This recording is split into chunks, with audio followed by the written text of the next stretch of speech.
Я приветствую вас, дорогие друзья, уважаемые гости и подписчики моего канала. Это «Шум», пятница, 17 апреля. Мы вместе рвем, так сказать, конец этой недели с самыми горячими новостями, обсуждаем их здесь же, в наших чатах, комментариях. И очень здорово, что шумим мы. Ой, как громко. Кто откуда, как всегда. Традиционно приглашаю всех написать в чате трансляции, поиграв со мной в игру в города. Называю чей-то город, чью-то локацию, а вы ставите лайк. Очень простые правила, между прочим.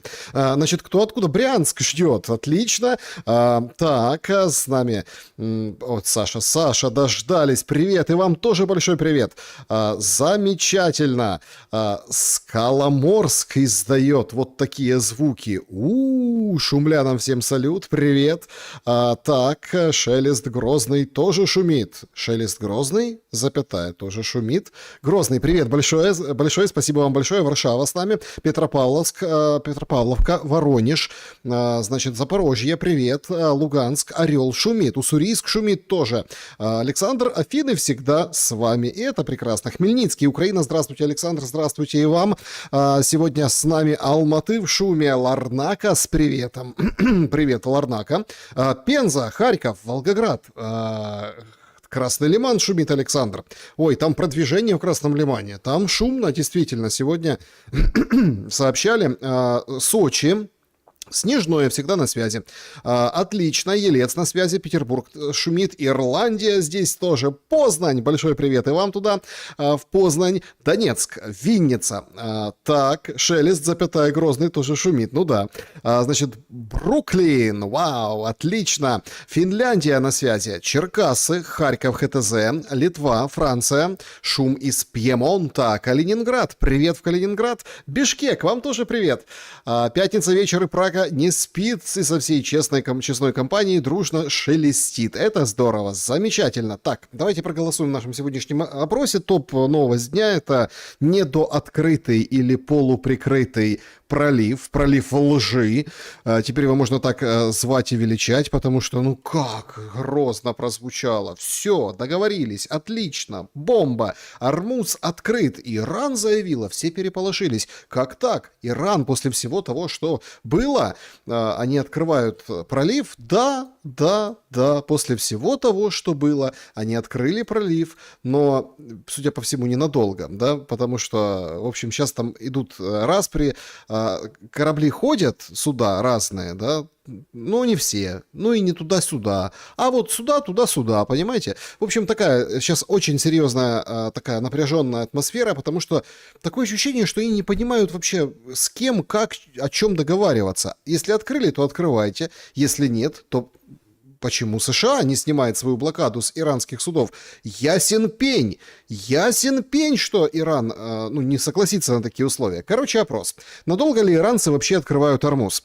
Значит, варианты. До встречи Си и Трампа, ну, что логично, более или менее вот в таком подвешенном состоянии будет перемирие, все будет так более-менее нормально, стрелять не будут, вот будут тягаться. Ну, вот это 15 число, то есть месяц, нас ждет вот такой вот чехарды.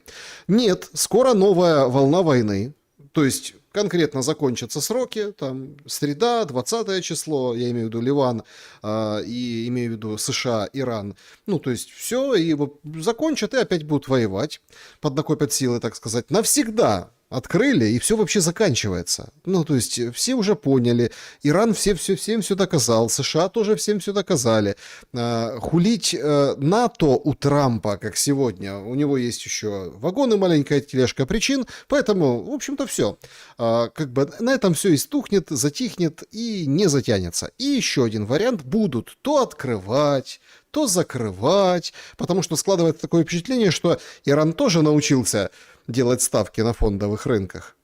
Да, а вы что думали, только Бэрон? Конечно, поэтому так вышел Иран и первый сказал: мы открыли, и полетели все улучшенные прогнозы по там фондам, крипте, и вниз рухнула нефть, и ай-яй-яй, какая страшная история. В эту игру можно играть вдвоем, не правда ли? Так вот, значит, поехали, Рига смотрит, Берлин, Ярославль, так... Роман Двойка, Роман Анна Николай. Это радиолюбительский позывной. Внимательно слушает. Это отлично. Кунцева. Так, шум начал шуметь. Краснодар на связи. Тула, привет. Ковров шумит. Судя по рынкам, открыли еще, да. Значит, Севастополь. О, привет, Севастополь. Был там один раз. Прекрасно. Луганск, с которого ты убежал. Убежал. Слушай, ты еще раз рассказывал эту историю. Я в отпуск поехал к родителям на фоне всего остального, а потом уже все, да, меня освободили. Ну, это такое. Так, шумит сурово Брянский лес. Отлично. Так, всем остальным привет. Саша, привет. Давайте, друзья, начинать. Ну да, действительно, с Армуза давайте и начнем, потому что это прям действительно что-то этакое. Но камень преткновения, понятно что. Хизбалла. Перемирие с Ливаном ночью огласили, что Израиль, в общем, договорились они о перемирии с Ливаном. Хотя Рубио принял послов Ливана, Израиля. В общем, встреча, да, там, этого не было очень и очень долго. Вот таких прямых контактов. Встреча Нетаньяху и руководителя Ливана, она не состоялась, потому что руководитель Ливана сказал: не-не-не, я на это не пойду, я на это не подписывался, спасибо, до свидания. Но перемирие таки объявили, и прям ночью Хезболла и весь Ливан в Бейруте праздник праздновали. Трассеры запускали, смотрите, радовались, веселились, вот оно, наконец-то. Вообще, конечно, очень удивительно, потому что они же такие агрессоры, а чего не радуются перемирию? Это ж не День Победы у них, это всего лишь перемирие. Ну, в общем, салюты запускали как могли. На тоненькую, до конца непонятно, есть перемирие, нет перемирия, будет оно или нет, но не стреляли, и все как-то так переполошились, как бы все стали там, где и стоят. Да, Меркавы уничтожаются дронами на оптоволокне, оптоволокно используется уже и с израильской стороны, приобретает эта война более современный вид, но как бы очень много таких старых родовых травм, и в общем это все выглядит абсолютно нестремительно. Сказать, что у Израиля ошеломляющий успех, ну это нет. Это так нельзя сказать. Они действительно продвинулись на какое-то, скажем так, расстояние, но это не тот прям вот молниеносный удар на фоне войны с Ираном, который, наверное, на который рассчитывали. Однако, перемирие чуть, все-таки вообще все перемирие, имеется в виду, вот это перемирие, это же часть договоренностей общего перемирия, и вот оно чуть не полетело просто к Хиям. Потому что Хиям обстреляли израильтяне. Ночью отстреляли, это под утро. То есть перемирие уже не было соблюдено, и тем удивительный был Аркачи, который вышел и сказал: все, мы договорились. Сейчас начинается возня. Трамп говорит: мы блокируем Ормузский пролив для иранских кораблей. Иран говорит: погодите, мы 8 апреля договаривались, на этой базе мы стоим. Если вы блокируете, то и мы тоже будем блокировать. По состоянию на эту минуту, на наш сегодняшний эфир, к чему, вот что сейчас, да? Сейчас, в общем-то, Иран не закрыл этот пролив, что очень интересно и подразумевает определенную руку Китая, которому нужна нефть, который заинтересован в том, чтобы суда ходили, прежде всего, но он приостановил действие своего разрешения на открытие пролива в рамках перемирия для судов, которые связаны с Израилем и США. Причем товаром, моряками, просто этих судов. В общем, приостановил именно для них. Для всех остальных вроде как открыли. Но опять-таки это все вроде как. Первым был пакистанский танкер Шаламар. Он вообще пионер, прошел через пролив с нефтью после начала блокады американской. Он перевез 450 тысяч баррелей из Эмиратов в сторону Карачи. С момента эскалации введения блокады движение через пролив резко сократилось, вынуждены были то с Ираном, то с США все согласовывать, и многие, конечно же, разворачивались обратно. И вот после уже вот этих чехарды с перемирием развернулся обратно танкер Пушпак для перевозки асфальта и битума под флагом островов Куха. Он прошел через Ормузский пролив, Персидский залив, а потом взял и вернулся обратно в Оманский залив Все, то есть, ну, дальше мы не идем, как говорится, поэтому там сейчас очень непонятная ситуация, кого досматривают, кого не досматривают. В общем, тут же вопрос главный, кому платить деньги. Вроде как это считается международные воды, да, ну, раньше так было, никто никакие деньги не платил, а так-то и США претендуют к контролю, и, конечно же, иранцы претендуют к контролю. Но главное не это, главное, что у Трампа все хорошо. Но у нас все идет очень хорошо. Вы сами видите, все складывается очень удачно. И я скажу, война с Ираном проходит просто отлично. Мы можем делать все, что захотим, и так и должно быть. Она должна закончиться уже совсем скоро. Все было идеально. Я имею в виду идеально. Это вопрос силы. У нас есть армия. У нас самая мощная армия в мире. Я создавал ее годами, в течение своих первых 4 лет. Ну, вообще, конечно, это то, что у Трампа все всегда хорошо, это знают все.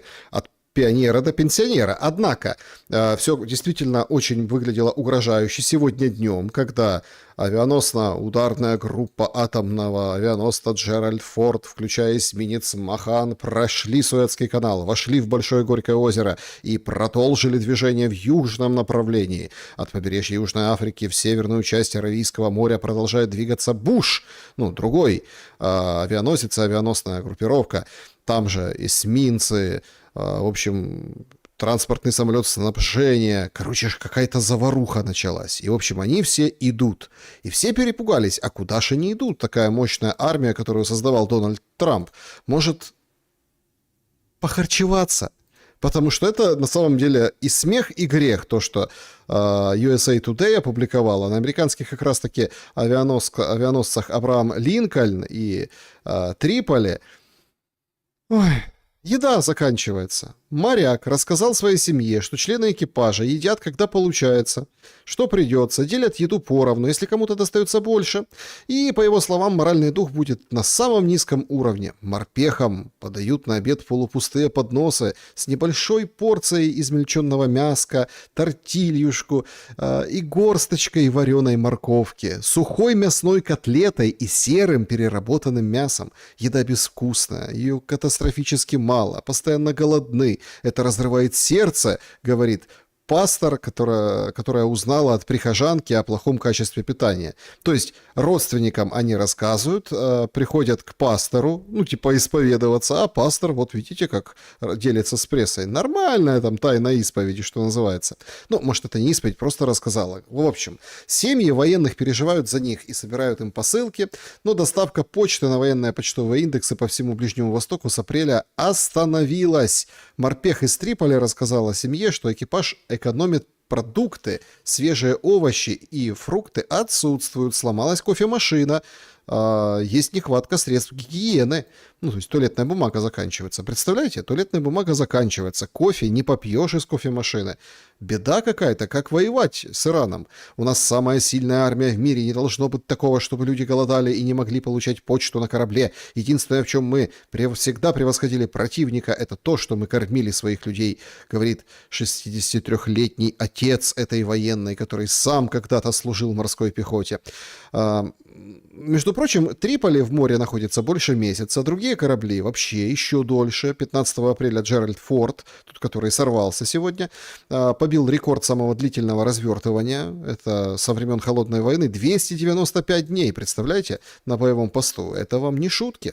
Но мне кажется, что многие воспринимают вот политику, вот так как Трамп говорит, у меня все хорошо, все, у меня отлично все идет, я договорился. Смотрите, Армуз разблокировал, какие он писал посты, и этот великий день, и все это случилось, это вот отлично, вот я, ой, просто замечательно. Не хватало только фотографии с Иисусом Христом или наоборот, что он Иисус Христос, понимаете, то есть ту, которую он удалил. Это перенимают у него его, скажем так, товарищи, которые, в общем-то, тоже комментируют ситуацию. Министр финансов выходит и у него спрашивают, подождите, но все же как-то в Америке плохо это воспринимают.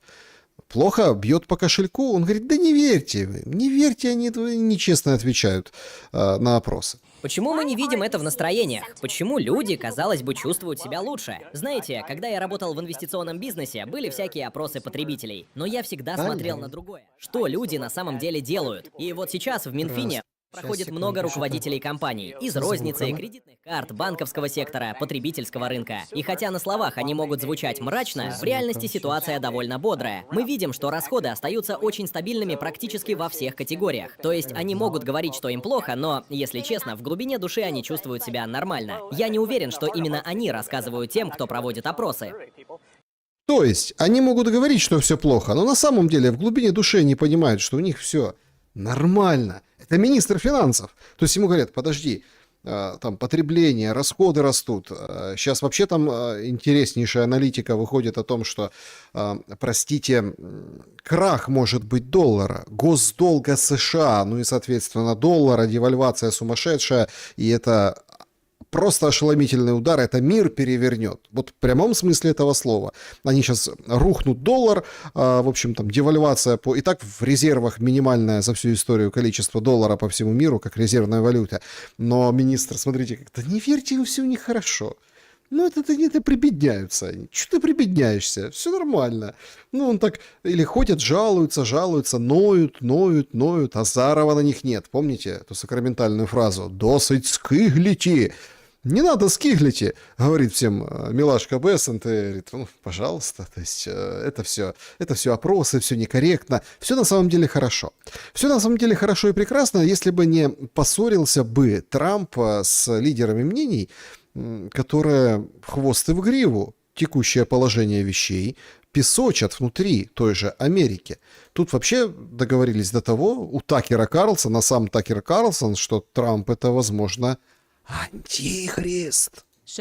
Для многих христиан, или тех, кто хорошо знает Библию и верит в нее, эти пророчества и в Ветхом, и в Новом Завете, а также другие, кажутся совпадающими с тем, что мы сейчас наблюдаем. Вот лидер, который высмеивает богов своих предков, высмеивает Бога богов и превозносит себя над ними. Может ли это быть антихрист? Кто знает. По крайней мере, я так это вижу. Кто знает. В Новом Завете также неоднократно говорится, что вы не узнаете момент возвращения Иисуса. Он придет как вор ночью, поэтому нужно быть готовым, ведь предсказать это невозможно. О, вот это да, предсказать невозможно. А чего такая история? Потому что вообще непонятные мемчики и сравнение себя с каким-то необыкновенным мессией. Да, он же посчитает, что если его не убила пуля, которая ухо прошибла, то, да, то я богом избранный, я самый главный, а вы все, отойдите, подвиньтесь. Но на самом деле Такер вывел даже целое название той религии, которую реально исповедует Трамп. Какова гражданская религия Соединенных Штатов? Какая религия у правительства США? И, честно говоря, какая религия у Дональда Трампа? Это не христианство. Очевидно, это израилизм, защита Израиля. Израилизм. Ну а глупцы всякие, вроде конгрессмена-республиканца Троя Нелса, они пускай себе верят, что он на самом деле в самом делешный, настоящий мессия. Считаю, что Дональд Трамп — это просто лучшее, что может быть. На мой взгляд, он почти как второе пришествие. Говорю это скромно, но искренне. Я думаю, он проделал фантастическую работу. У него невероятно сложная задача. У Папы Римского, конечно, тоже тяжелая работа. У церкви хватает проблем. Но у Дональда Трампа задача куда сложнее. Это самая трудная работа в мире. Самое трудное. Не бывает труднее. Представляете, выходить и говорить об одном и том же, то все хорошо, то все плохо, то я всех разбомблю, то я всех победил, то я наслаждаюсь победой, то я... Что ты? Но на самом деле он даже голос сорвал, потому что лично возглавил переговоры с Ираном. Вообще, конечно, это очень интересный показатель и маркер. Надо вообще все мерить по Грэму. Все надо мерить по Грэму. Почему? Да по понятной, простой причине. Когда Грэм чего-то пробалтывается, значит, жди каких-то ярких новостей. Вот сегодня с утра, еще до всех вот этих, скажем так, перипетий и победных реляций вокруг Ирана и Ормуза, те, которые приписывает себе Трамп, на самом деле мы понимаем, что опять будут блокировать, и будет вот такая возня, тягомотина туда-сюда. В общем, хотя посмотрим еще, что будет. Он же проговорился. До этого вообще непонятно, с кем говорили. Вот правда, непонятно. Вроде как Пакистан посредник, Пакистан с иранцами. Тут вот Венс встретился с Кушнером, Виткофом, с министром и с председателем парламента Совета. Короче, то есть были первые контакты, и то на троих до этого. Но тут выходит Грэм и говорит, Трамп сам с ними разговаривает. Представляете, с иранцами. Да так разговаривает эмоционально, так их строит, так им чешет, что аж голос сорвал. Первое, что хочу сказать, для меня это по сути свежая новость. Дональд Трамп, президент Трамп, лично ведет переговоры с иранцами. Он сам разговаривает с ними напрямую. Несколько дней назад был на связи с Ираном. И разговор вышел довольно жестким. Трамп прямо и громко предупредил, что будет, если они продолжат играть в игры. Говорят, он даже сорвал голос. Не хотел бы оказаться на месте того, кто это слушал. Так что сейчас президент Трамп лично вовлечен в переговоры. Возглавил лично, представляете, лично возглавил переговоры. Вот это вот я понимаю. Вот это вот настоящий руководитель в самый важный момент взял и накричал на иранцев, а те испугались и пролив открыли. Вообще, конечно, ситуация трагикомическая. Ситуация на самом деле плачевная. Потому что на фоне вот этих всех вещей, которые происходят, да, резкий там пролив нефти, там скачки индексов, это, конечно, чей-то гешефт. Но мы понимаем, что фьючерсы, например, те, которые торгуются на июнь, они вообще могут по-другому стоить. Ну вот абсолютно по-другому, потому что все настолько на тоненькую и настолько вот это как бы снятие блокады сейчас, что это может закончиться в любой момент. Получается, нужно что? Нового, нормального, адекватного, постоянного поставщика. А это зона неопределенности. В зоне неопределенности цена тоже растет, хотя, конечно, на уровне ожиданий все падает. Это все. Мы дальше поговорим в шуме по поводу других там новостей, заявлений. Это вот точно так же, как вот тебе что-то дать, а потом забрать, да? И ты страдаешь, а потом вернуть. И ты счастлив, а потом опять забрать. И тебе уже дискомфортно. Ты уже не страдаешь, потому что думаешь, что, может, вернут. В общем, это кошки-мышки, которые завязаны на фондах и на его ситуативных целях. Связано ли это с Си Цзиньпином? Да, вполне вероятно, возможно. Связано со встречей? Конечно. Связано ли с тем, что уже поговаривают о тройной встрече? Хотя многие относятся к этому скептически, мол, этого не будет. Трампа, Путина и Си Цзиньпина вполне вероятно, потому что вроде как санкции возвращают против России, правда, российской нефти, правда, Лукойл немножко смягчили. В общем, начинается вот эта очень и очень интересная подковерная борьба, которая выплеснет наружу новой ценой, плюс-минус стабильной, барреля. Уже эта нефть из Персидского залива не будет априори стоить так, как она стоила до этого. Нет, может, не так высоко, но цена на нефть будет в порядке, а это прям очень важно. Соответственно, все будет дороже, соответственно, все начнут поначалу грести как не в себя, потому что в Европе, ну вот, например, с таким продуктом, как авиационный керосин, беда, признался глава Международного энергетического агентства в Европе, говорит, 6 недель осталось, 6 недель летать в Европе самолетом, а потом все. В Європі у нас залишилося десь 6 тижнів авіапалива. Якщо ми не зможемо відкрити Ормузьку протоку, якщо нафтопереробні заводи не запрацюють, можу сказати, що скоро почуємо новини про те, що деякі рейси з міста А до міста Б можуть скасувати через брак авіапалива. Отже, дві великі проблеми. По-перше, високі ціни, а по-друге, доступність газу, авіапалива, дизеля та іншого.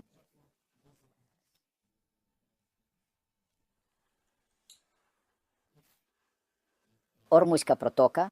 Якщо Ормуз не відкриється до кінця травня, багато країн, починаючи зі слабших економік, зіткнуться з величезними викликами, і це перейде від високої інфляції до уповільнення зростання або навіть рецесії в деяких випадках. Рецессия. Это сладкое слово рецессия. Эти рецессии, в принципе, Трампу и накапали, чтобы он провернул вот эту спецоперацию по открытию Ормузского пролива, сделал вид, что с иранцами договорился, иранцы честно выполнили, открыли пролив, а потом сказал, нет, а я блокаду не сниму. И давай там разглагольствовать по поводу урана. А что с ураном? А он купить его хочет. Иранский уран за 20 миллиардов. Чьи? иранские же, то есть разблокировать 20 миллиардов Ирану, а у них забрать себе, Соединенным Штатам Америки, этот Иран. Ну, типа, смотрите, нужно же что-то показать, нужно же скальп привести, как в этих, ну, блокбастерах и этих, скажем так, фильмах, да, собственно, про ковбоев надо привести скальп, вот он уран, ему нужно что-то предъявить народу, но на самом деле Европа воет, ноет, воет, и это, конечно, не публично, но Трамп этот вой слышит, и Трамп понимает, что вряд ли у США будут покупать. Хоть там и отправили там кучу 100 с чем-то танкеров пустых в США, сейчас они загрузятся нефтью и как пойдут удовлетворять потребителя. Но этого не хватит, это невозможно. И поэтому этот вой, он должен был, собственно, удовлетвориться какими-то такими полумерами, полурешениями, полуобманом, полупередергиванием, полутрудностями перевода и вот такой ситуации, которую сегодня мы имеем в Ормузском заливе и проливе. И мы получим на самом деле эту ситуацию, несколько раз повторяющуюся, правильно к концу мая, как говорит этот начальник, чтобы и запасы не особо могли пополнить, а если у тебя нет запасов, то ты будешь покупать дороже. Тебе нет возможности перетоптаться по цене и подождать. Вот и вся логика. Плюс эта вся ситуация с Ормузским проливом уж очень серьезно переполошила оружейников. Почему? Да потому что США, Reuters пишет сегодня, что могут отложить поставки вооружений той же Европе, потому что война в Иране. Чиновники уведомили ряд европейских партнеров о том, что задержка поставок ранее законтрактированных вооружений на фоне расходов запасов из-за конфликтов с Ираном это уже как бы вопрос почти решенный. По их словам, речь идет о нескольких странах Европы, включая государства Балтии и Скандинавии. Часть вооружений была приобретена через программу FMS, Foreign Military Sales, однако еще не была передана заказчикам. В последние дни Вашингтон в двустороннем формате предупредил союзников о том, что сроки переносятся. Страны некоторые, затронутые решением, не называются, потому что информация типа конфиденциальная, чувствительная, потому что они на границе с Россией. Ну, источники отмечают, что задержки касаются различных видов боеприпасов, которые могут использоваться в наступательных и в оборонительных целях. Но если в наступательных, то понятно, для кого это оружие. Тормозит Трамп, не дает оружия, а соответственно, это просадка и поставок, в том числе для Украины, и в первую очередь для Украины. Это серьезная просадка, потому что где, как, что делать? Причем армуз армузом, нехватка боеприпасов, надо восполнить боекомплект, а вы сидите на голодном пайке. Вот такая история. Да и вообще, хватит там воевать в Европе. Трамп вообще говорит, он хочет найти общий язык. Чи маєте ви якісь новини щодо миру в Україні? Чи маєте якісь новини щодо миру в Україні? Україна рухається вперед. Чесно кажучи, я б хотів, щоб вони багато людей гине в Україні. Побачимо, що буде. Там відбуваються події, ми зараз дуже зосереджені на Ірані. Чи зможемо ми це завершити? І я думаю, думаю, ми збираємося. Ти роздратований? І я думаю, якщо подивитися, фондовий ринок хороший, ціни на нафту падають. І виглядає дуже добре, що ми укладемо угоду з Іраном, і це буде вигідна угода без ядерної зброї. Выгодная, ну, сразу он, смотрите, то, что неудобно, он не комментирует, будет выгодная сделка, будет классное соглашение, во, какой я президент, какой я молодец, мы сосредоточены там, а здесь, пускай они как-то помирятся, Россия и Украина, ну, пускай как-то найдут общий язык, как-то вот это, много людей гибнет и все, но мы вот сосредоточены здесь. Получается, что желание Трампа сразу нашло отголосок, ответ. Вообще, конечно, за кулисами что-то готовится, и мы это понимаем. Министерство иностранных дел сегодня сообщили, что готовы к встрече лидеров в Турции в формате Зеленский-Путин при участии Эрдогана и Трампа. И этот сигнал турецкой стороне они передали. Ну, чтоб типа Эрдоган всех собрал. Ну, хитро. К Зеленскому вряд ли кто поедет, или по инициативе Зеленского, а там Эрдоган. Эрдоган, он же миротворец.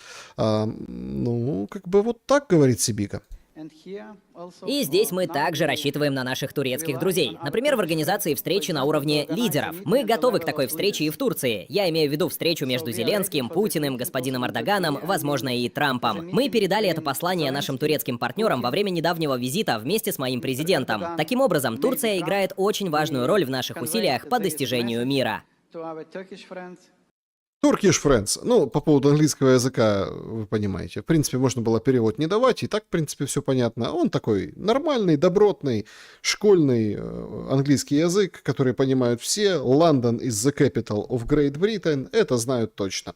Замолчал Залужный, если вспомнили про Лондон. Ну, вот как-то надо немножко выждать. Там сейчас Буданов как бы во главе угла. Ну, примерно Залужный такой же знаток английского языка, как и Сибига. Это я вот к этому его вспомнил. То есть предлагают, давайте-ка, я в Анкаре, я тут, приезжай, Путин, приезжай, Трамп, давай. То есть год прошел, ничего не поменялось. Ровно точно такая же стратегия, ровно точно такая же хуцпа, ровно точно так же все. Его уже звали там раза 3 или 4 в Москву. Ну, а он зовет всех в Стамбул. Приезжайте в Стамбул. А чё в Киев не зовет? Приехал бы в Киев. Ну да, чего? Позвал бы. Какая разница, если никто встречаться не собирается с Зеленским? Но он всех судорожно зовет. Зачем? Потому что, судя по всему, за кулисами уже многое решили, предварительно так 100%, и нужно успеть, чтобы сказать, смотрите, а мы предлагали вот это. Зеленский явно опаздывает, это было заметно еще и раньше. Судя по вот этому турне Зеленского, ну, он явно не успевает. Он не успевает, у него проблемы, денег все меньше, он собирает с миру по нитке, он пытается привлечь на свою сторону вот этими декларациями или там соглашениями оборонными, но они же ни о чем, точнее как, мы не знаем, о чем они. Там с Германией то, что нам рассказали, понятно, ПВО, оружие, деньги для устойчивости, все ясно, ну а Нидерланды, ну кроме того, что премию «4 свободы» ему вручили. Вообще, конечно, все понятно становится про Украину, когда вот сегодня стали известны, ну, конкретные, скажем так, вещи о том, что, ну, все, Украина фактически давно в дефолте, это все признали. Денег нет, платить нечем, долговые обязательства отсрочили, реструктуризировали там до 30-го года, хотя должны были платить вот-вот. Платить не из чего. То есть компенсировать на программу бачок есть из чего, устраивать вот этот вот там зимняя поддержка, еще какая-то поддержка есть, собственно, ремонтировать не за что, ну и, соответственно, вот тут не за что. Не за что. Долги отдавать. Проценты, которые накапливаются и никуда не деваются, Украине давать не за что. Сегодня также интересно прозвучала новость, что Бессент, ну это тот, который говорит, что не верьте, они все врут, что им плохо, встретился с Свириденко. В ходе переговоров он говорит, что Трамп усилия прикладывает по миру, говорит, поддерживаем новую программу Украины с МВФ, говорит, значительный прогресс Киева в проведении реформ по этой программе, обсудили ситуацию финансовую, энергетическую в Украине, а также влияние конфликта с Ираном на глобальную экономику. Ну, это с кем еще влияние события в Иране на глобальную экономику обсуждать? Конечно, с Юлькой Свириденкой. Скотт Бессент официально поблагодарил Свириденко за активное развитие фонда инвестиций в реструктуризацию, в реконструкцию Украины. И особо отметил одобрение в марте первой инвестиции в рамках этого фонда. Короче, спасибо, фонд работает, фонд жив, она просто отчиталась по фонду, где недра забирают американцы за долю малую, не наоборот, да, а за долю малую для Украины и так далее. То есть, как бы программа работает. Он освежил, он актуализировал этот договор. Ну, а все остальное, как вы понимаете, из этого сообщения просто чепуха. Ну, вообще, конечно, богатеют. Богатеют люди в Украине, это заметно. Вот, пожалуйста, премьер-министр Свириденко ценник повысила на свои пиджаки. Значит, на ней Ди Ставинцер, цена 1250 евро. 1250 евро. До этого она ходила бог знает в чем, то есть там совсем дешевле в пиджачках. Ну, а сейчас может себе позволить, это ж с Бессон там тем более встречается. И фонд заработал совместный украинско-американский, по которому американцам отдали недра, те, которые не отдали британцам. Ну и Зеленский, конечно, не отстает, он сразу демонстрирует в том, что он готов к миру. Вы думаете, прямыми сигналами? Да, прямо так берет и ртом говорит. А делает немножко иначе. Сегодня он ввел санкции против 9 религиозных деятелей. В основном это представители РПЦ. Значит, Петр Барцев, он служил в храмах Москвы и Московской области. Дмитрий Василенков, это капеллан в зоне СВО, зампредседателя синоидального отдела РПЦ по взаимодействию с армией.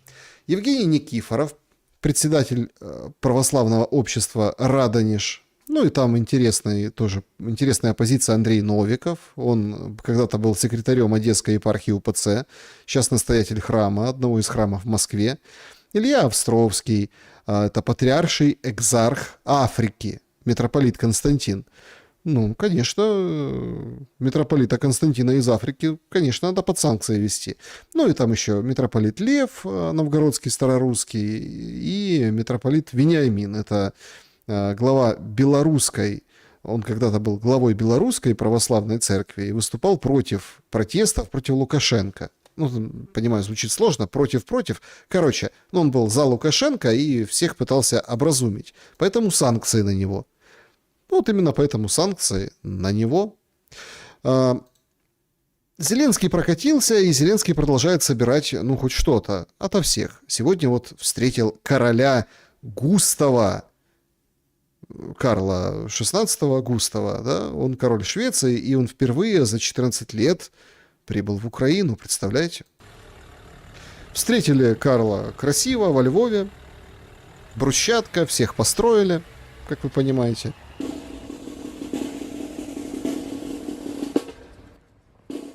Ну, то есть, как еще встречать королевскую персону? На кладбище. Смотрите, как бодро идет на кладбище Густав. Но он уже парень не молодой, знает дорогу.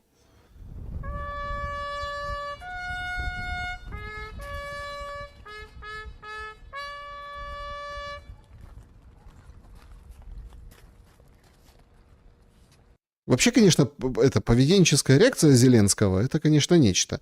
Вот вы заметили, да, вот этот момент? Это же прям просто очень интересно. Смотрите, увидел, что кто идет. Густав смотрит вдаль, ну, скорбит. Ну, мероприятие такое, чего тут, почетный караул. А Зеленский, зырк, смотрите, зырк на цветок. Оп, оп, оп, оп, ага, да, это мне. Все. Кивнули, поблагодарили и возложили цветы к могилам украинских солдат.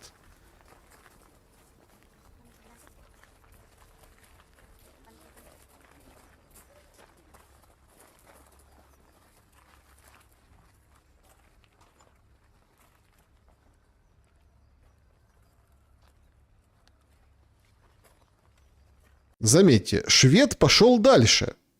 Дальше. Зеленский так зашел с краешку, там второй рядочек, могилка, посмотрел, положил, смотрит, а швед прям идет и идет. Самоходный Густав. Ну вот. Каждый выбрал свою могилку, своей могилке поклонился, и, в общем, вот этот, скажем так, вот это было, собственно, начало. За эту, как бы, шоу-программу Густав підтримав Україну. Хочу подякувати вам, пане президенте, за запрошення мене та На кладбище. Спасибо, что пригласил меня на кладбище. Міністерство закордонних справ до України. Я вже відвідував вашу країну раніше, але це вперше після російського вторгнення. У Швеції ми щиро підтримуємо хоробрих людей України, солдатів і ветеранів. Ви маєте нашу повну підтримку. Я глибоко вражений вашою мужністю, пане президенте. Ну, он настолько мужественный, что с краю кладбища зашел. Ну, это же видел Карл-то Густав, монарх. Но он мужественно зашел, но с краю. А Густав дальше зашел. Ну, ему-то ближе. Ви великий лідер для України, країни, яка дуже важлива для Європи. Сьогодні я також з нетерпінням чекаю на зустріч з українцями та їхні історії. Истории! Слушайте, клуб замечательных историй. Он приехал истории, так сказать. Истории послушать, украинцев посмотреть. А где там видишь украинцев вообще? На кладбище только что разве что? Или ты на Зеленского ориентируешься? Солідарність з Україною в шведському суспільстві дуже сильна. Я також з нетерпінням чекаю ще раз зустрітися з вами, пане президенте, і передати свої власні та шведські найкращі побажання удачі. Дякую. Щиро дякую. Дуже дякую. Ну, в общем, вот так. Замечательно. Эти искренние пожелания – это 4 миллиарда евро, собственно, на самолеты «Гриппен» и курсы обучения пилотов. Вот и все. У нас будут самолеты, все хорошо. То есть они второй раз продают, и, собственно, то, о чем договорились тогда. Но там же какая загвоздка? 90 миллиардов нет, а «Гриппены» как бы надо.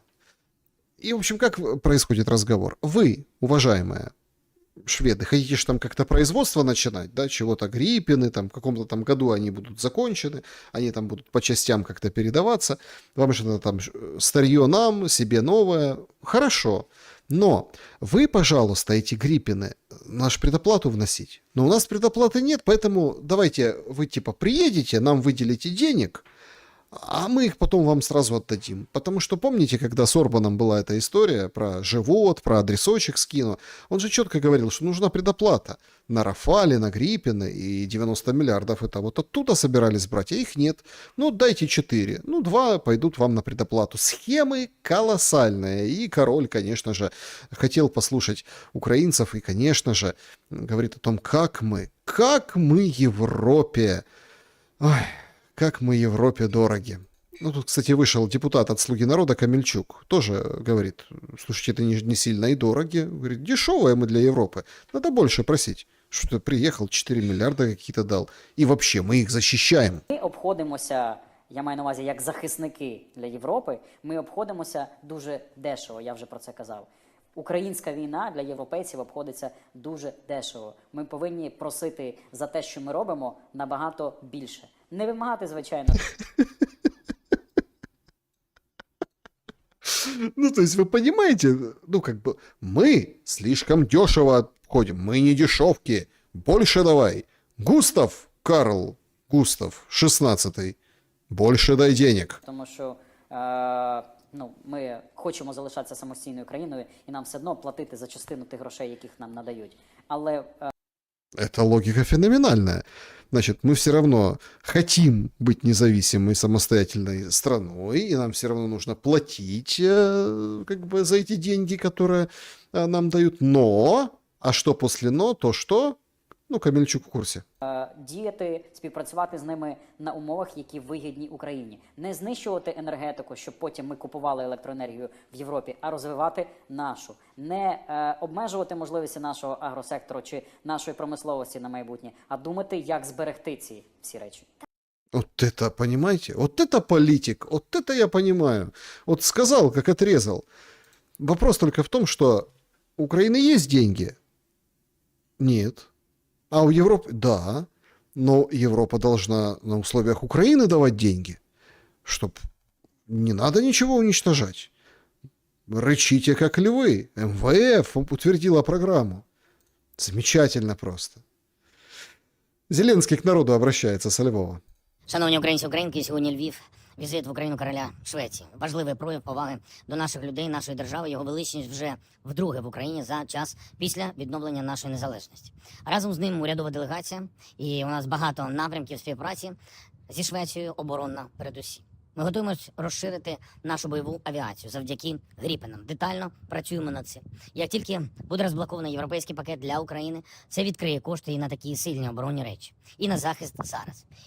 То есть, все, как я вам говорил. Ну, то есть, 90 миллиардов откроют двери и на защиту сейчас, и тогда. Гріпини, хотим гріпини, дайте 90 миллиардов. І на періоди наступні. Важливо, щоб не було жодного навіть натяку на послаблення України.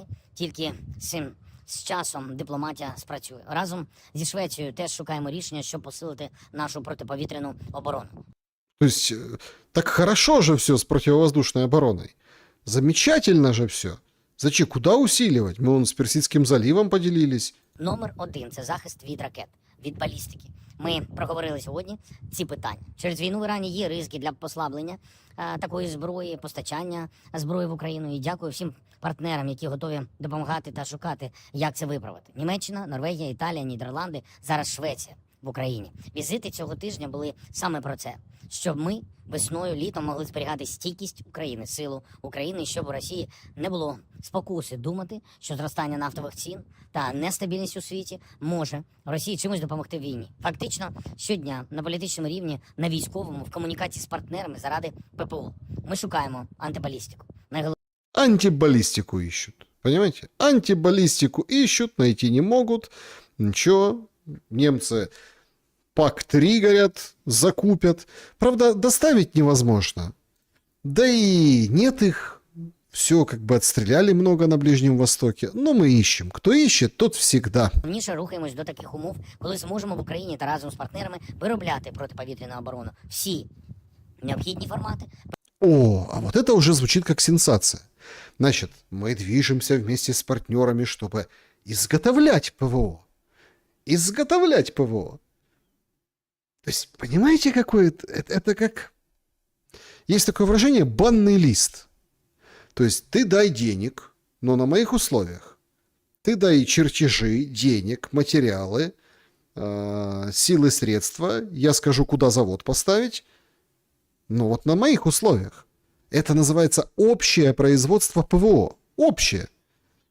То есть сначала мы покурим твои, а потом каждый свои. ППО, системи, ракети тощо. Це серйозне стратегічне завдання для України, реальне завдання, яке гарантуватиме захист на десятиліття. Серед гарантій безпеки, які розглядаємо для України, пакети зброї, можливість виробляти необхідну зброю, а отже ліцензії на це і промислова база. Лицензии на это, лицензии и промысловая база. Ну, то, как он строит предложение, это как бы просто, ну, как бы, ну, вы поняли. То есть в блокнотике чего-то накидал. Це ключові речі. Сьогодні ще братиму участь у зустрічі по Ормузу. Багато лідерів збирається для координації, щоб гарантувати безпеку в Ормузькій протоці. Зеленский Армуз освобождает. Вы не в курсе? Вот куда без Зеленского? Надо с Зеленским встречаться.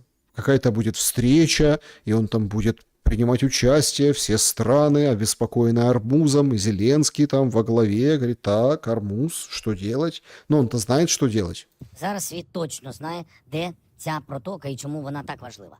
І про цю протоку повторює майже те саме, що ми говорили про Чорне море у 22-23 роках, коли росіяни намагались нам заблокувати Чорне море. Україна це завдання вирішила. Тепер вже абсолютно всі в світі бачать, що безпека на морі – це глобальна цінність, а не просто чиясь окрема проблема. Безпеку треба захищати спільно. Ми сподіваємося, що висновки партнерів із усіх викликів, які є зараз, будуть сильними. Ну, понятно. Без опыта, уникального опыта Украины на Черном море Армузский пролив не разблокировать. Собственно, вот поэтому такая возня идет. Иран разблокирует, Трамп блокирует, а вот был бы Зеленский, вот он бы освободил всех. Всех бы дронами, малюками перебил. Си-бэйби вот этими. Всех бы, все там четко у него, там дрон, катер мчится, на нем Старлинг наводит. Вот это была бы тема. Матка дронов выпускает пачку, те летят, все там, отбили дроны-перехватчики. Короче, без Зеленского никуда. Он чует нюхом, что надо Армуз. И вот сейчас вот это... Только зачем он это украинцам говорит? Со Львова? Ну, это вообще непонятно. Вообще, конечно, украинцы неблагодарные. Ну вот, смотрите, какие неблагодарные. Он же говорит, он только что говорит, хорошо съездил по Европе. У всех был, все пообещали что-то дать. Но все как вцепились украинцы в то, что он возвращать собирается мужиков из Европы, и ненавидят его, и ненавидят, и записывают разные ролики, разные рилсы, разные всякие свои посты, комментарии негативные. Вон, девочка вообще с катушек слетела. Я извиняюсь, а вы уже слышали этого полоумного, который нес ахинею с трибуны в Германии? Слышали? Полоумный — это ум, уровень пола, а от пола еще плюс вот эти ходики, в которых он ходит. Ну да. Если нет, вот, пожалуйста. Що стосується молодих людей, які сьогодні не в Україні, а за кордоном, передусім це різні молоді люди. Я погоджуюсь з вами, що щодо тих молодих людей, які є мобілізаційного віку і які поїхали за кордон і поїхали тимчасово, але виявилося, що на роки, і вони поїхали, багато хто з них поїхав, порушуючи відповідно українське законодавство, відповідні наші служби або Україні повинні займатися цим питанням. А що То есть спецслужбы должны заниматься вопросом, а тем, кто уехал мобилизационного возраста и сейчас сидит там по Европам, прохлаждается. стосується людей, наші збройні сили хотіли б, щоб вони повернулися. Безумовно, безумовно. Тому що потрібно питання справедливості. У нас люди, воїни на фронті, їм потрібні ротації. Вони ж, хоч і залізні, кажуть, українські воїни, але Честно говоря, не могу долго переслушивать еще раз этот бред, который эта сволочь несет, которая в полной мере занимается геноцидом украинского народа. Это скотина, мразота, которая просто уничтожает весь украинский генофонд, цвет нации, людей, молодежь на сегодняшний день просто истребляет. Только лишь после того, как ты, зараза, вернешь всех своих говнюков, которые украли миллионы долларов и гривен с казны Украины у украинского народа. Только после того, как ты их вернешь в Украину, дашь под следствие, а потом еще отправишь этих же всех пи***цев на ноль, только после этого ты будешь говорить, кому куда возвращаться. Гнида редкостная. Ну, нормальный такой фидбэк. И у многих такой. Типичный. Там ребенок где-то кричит на заднем плане. Ну, понятно, что ребенок кричит, это уже во время войны родила. Понятно, что все на взводе от этих. Понимаете, просто тут тоже такой очень интересный момент. Да, украинцам тяжело. И он играет вот этой всей историей на украинскую армию.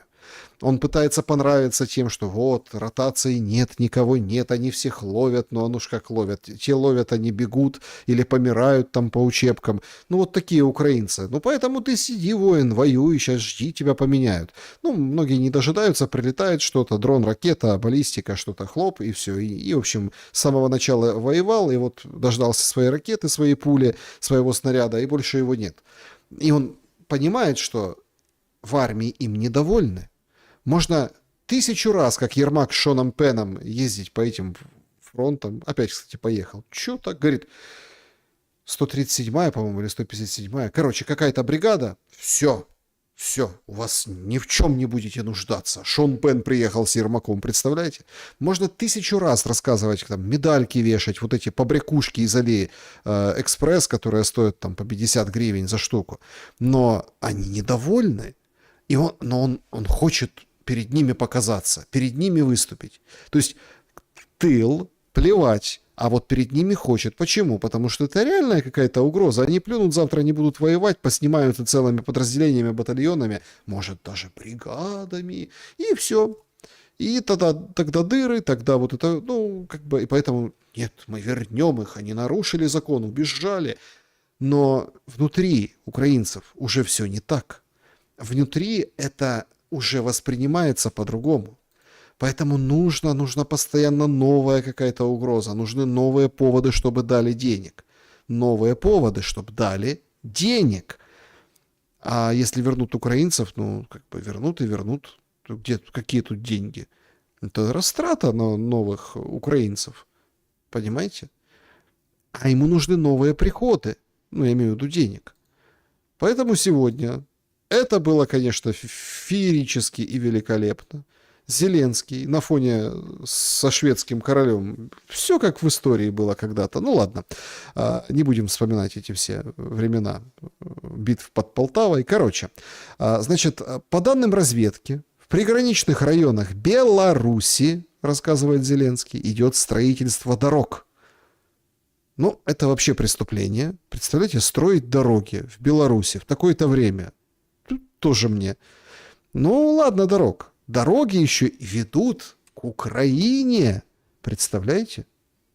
Строят новую дорогу к Украине. А также проводят обустройство артиллерийских позиций. Ну и Зеленский говорит, что считаем, что Россия вновь попытается втянуть Беларусь в свою войну. И делает умопомрачительное. обещание украсть Лукашенко. Поручил, говорит, соответствующим каналам предостеречь фактическое руководство Беларуси, не называет, видите, Лукашенко по фамилии, по поводу готовности Украины защищать свою землю и независимость, характер и последствия не так давних событий в Венесуэле должны сдержать руководство Беларуси. Лукашенко, ты гляди, а то мы тебя украдем. Мы тебя украдем, Лукашенко. Лукашенко тоже сегодня отметился. Нет, ну, конечно, это вообще уже, это просто. То есть, смотрите, ну, с Орбаном же прокатил номер. Ну, классно же, что? Орбан проиграл, сегодня он рассказывает о том, что для меня это был страшный удар, я не ожидал, я не думал. Понятно, да, то есть он поделился сегодня. Но он все равно в политике, все увидели там условно слезы Орбана, но все равно он будет вести свой Фидес и, возможно, через, ну, не же демократия, они могут планировать на следующий срок, на следующие годы. А у Зеленского нет, он живет одним днем, поэтому, в общем, удалось ему избежать вот этих последствий, угроз Орбану. Ну, а сейчас он угрожает Лукашенко, что украдем тебя, как Мадуро, привезем с мешком на голове и осудим. Это вот так распаковывается эта фраза. Передайте, мол, вот этим вот, мы, вот опыт будет у вас. Лукашенко, это тот именно Лукашенко, который в последнее время проводит боевую готовность. Сейчас он взял вот этих мальчиков, которые в институтах пополучали кафедру, позаканчивали, офицерские получали погоны, но в армии как бы не были. Ну, кафедра, может быть. Он их гонит на сборы, он всех, в общем, под ружье. Чует что-то Лукашенко. Ну, еще бы такие вещи звучат. Зеленскому очень хочется, чтобы расширить конфликт. Это даст больше денег, это даст больше внимания. Пока там это все бнется в Ормузском проливе, а у него тут такое, Беларусь, страны Балтии, НАТО. А тут же Россия угрожала НАТО. Представляете, заводы, говорят, разбомбим, список адресов давала. И Шойгу говорит, мы будем... И Финляндию подключил Шойгу. А Лукашенко говорит, а у нас лучше все равно, у нас демократичнее. Поэтому у нас, я об этом давно говорил, демократии вам придется учиться. И у нас во 100 крат этой демократии больше, чем у вас. Реальной демократии, реальных прав человека. О каких правах человека вы можете рассуждать, если вы убиваете людей? Убили человека, какие у него права? Он мертвый. Да. Вот так. Ну, еще сказал, конечно, по поводу Америки, высказался Лукашенко, что все, США уже не всесильны. Закончилась эра всесилия США. Да, они сильны, никто не спорит, да, там мощны, но они не могут все. Это как человек, которого все боялись, но он залез в драку. Да, неплохо дерется, но ничего особенного. И уже так на него поглядывают оценочно со стороны ребята, которые до этого вообще не хотели бы с ним сталкиваться. А тут говорят, да не, нормально чего, можно и потягаться. И на эту ошибку указывает Лукашенко. А Зеленский очень сильно пытается продать очень активно пытается продать эту карту кому-то на Запад, чтобы туда завести провокацию, потому что думает, что белорусы разбегутся, фронта не будет. Ну, то есть, если как бы по логике какой, там, ты рыпаешься на Беларусь, Беларусь выставляет фронт, и у тебя к твоим 1000 километров 1,5 фронта еще добавляется. И тогда все, гоплык. Какая бы тебе помощь не нужна была, логистики нет, ты никак не довезешь. Ну, в общем, это все. Но, тем не менее, понимаете, в чем дело? Спасибо большое за поддержку. Спасибо за эфиры, да, спасибо. Смотрите, то есть, тем не менее, он рыпается, потому что это новое обстоятельство спишет старые долги. Вот и все. Именно поэтому вовсю раскручивается эта тема войны России против Европы. Вот Вашингтон-Пост, Дэвид Игнатиус, на всякий случай. Уважаемый Игнатиус пишет, Россия может напасть на Европу уже в ближайшее время, при этом в поддержке США в таком случае есть большие сомнения. Автор отмечает, что резкая риторика Трампа в адрес европейских союзников по НАТО уже подрывает доверие американским гарантиям безопасности, что может, по мнению Игнатиуса, воспользоваться Россия, увидев окно возможностей. Цитата Игнатиуса. «Если вы Путин, то вы, возможно, начинаете задумываться о следующей войне против Европы, даже несмотря на то, что продолжаете борьбу в Украине. Вы даже можете задаваться вопросом, не настало ли время для удара до того, как европейские страны полностью перевооружатся, до того, как Украина разработает новое оружие, способное поражать цели еще глубже в России, и ваш приятель, президент Трамп, находится в Белом доме и обращается с НАТО как с боксерской грушей». Нет, все логично. Шведы там вот эти, король которых приехал сегодня, говорят, так они придут, захватят какой-то остров, ну там на Балтийском море, безлюдный, и там будут сидеть, а пока все начухаются, а уже ж вторжение, получается, а где остров, там и два, а где страна, там и регион, ну, в общем, вот такая логика. И пойдут, как говорится, на Калининград, а НАТО, мол, ничего не сможет сделать. Правда, есть трезвые умы в европейском, ну, всем этом, конечно, паноптикуме, да, но есть очень, скажем так, здравые мысли. Вот немецкий эксперт, военный, говорит, что это все фуфел. Фу, ерунда. Это полная иллюзия. Пропаганда, которую впаривают немецкому народу. Конечно, если рассматривать нынешнюю ситуацию, нужно начать с катастрофического состояния государственной казны. В Европе она повсюду в плачевном положении. Чтобы возобновить кредитование, чтобы вообще иметь возможность привлекать средства на финансовых рынках, и чтобы немецкое правительство и Европа в целом снова могли получать кредиты, необходимо сделать две вещи. Во-первых, население нужно напугать, чтобы оно смирилось со своим положением. Мол, теперь все должны затянуть пояса. Пенсии снизятся, расходы на отопление и медицину вырастут. А почему? Да потому что иначе Путин придет и съест наших детей. Это ведь чистое запугивание. Да, ну так и надо. Так и надо. Путин придет и съест. Вообще пугать Путиным это очень такая-то мода стала. То есть Путиным пугают европейцев. Путин пугает даже россиян. Продолжают обсуждение вот этих всех необыкновенных обращений, ну не скажу популярных, наверное, да, популярных. Я не в их числе, и в числе их фанатов, но популярных, блогеров, там, певиц, телеведущих. Вот Боня из «Дома-2», ведущая, модель, инфлюенсерка, человек, который, ну там, актриса, Боня, та самая Боня, говорит, боятся Путина в России? Боятся? То есть, смотрите, в Европе боятся, ну, в Украине там злятся, ну, тоже, получается, пугают же Путиным, что Путин придет, тоже надо бояться в Украине. А в России даже боятся Путина. Владимирович, вас боятся. Боятся! Народ вас боится, блогеры вас боятся, артисты боятся, губернаторы вас боятся. А вы президент нашей страны. Мне кажется, мы не должны бояться. Вас боятся, а вы президент нашей страны. А тю-тю, но-но-но. А знаете, чем это чревато? Я вам скажу. Тем, что люди устанут бояться, их вот так вот сжимают в пружину, и в один день эта пружина просто выстрелит. А соцсети, которых вы нас лишили сегодня, также помогают очень многим россиянам общаться со своими родственниками, которые не живут в России. Запрещаем.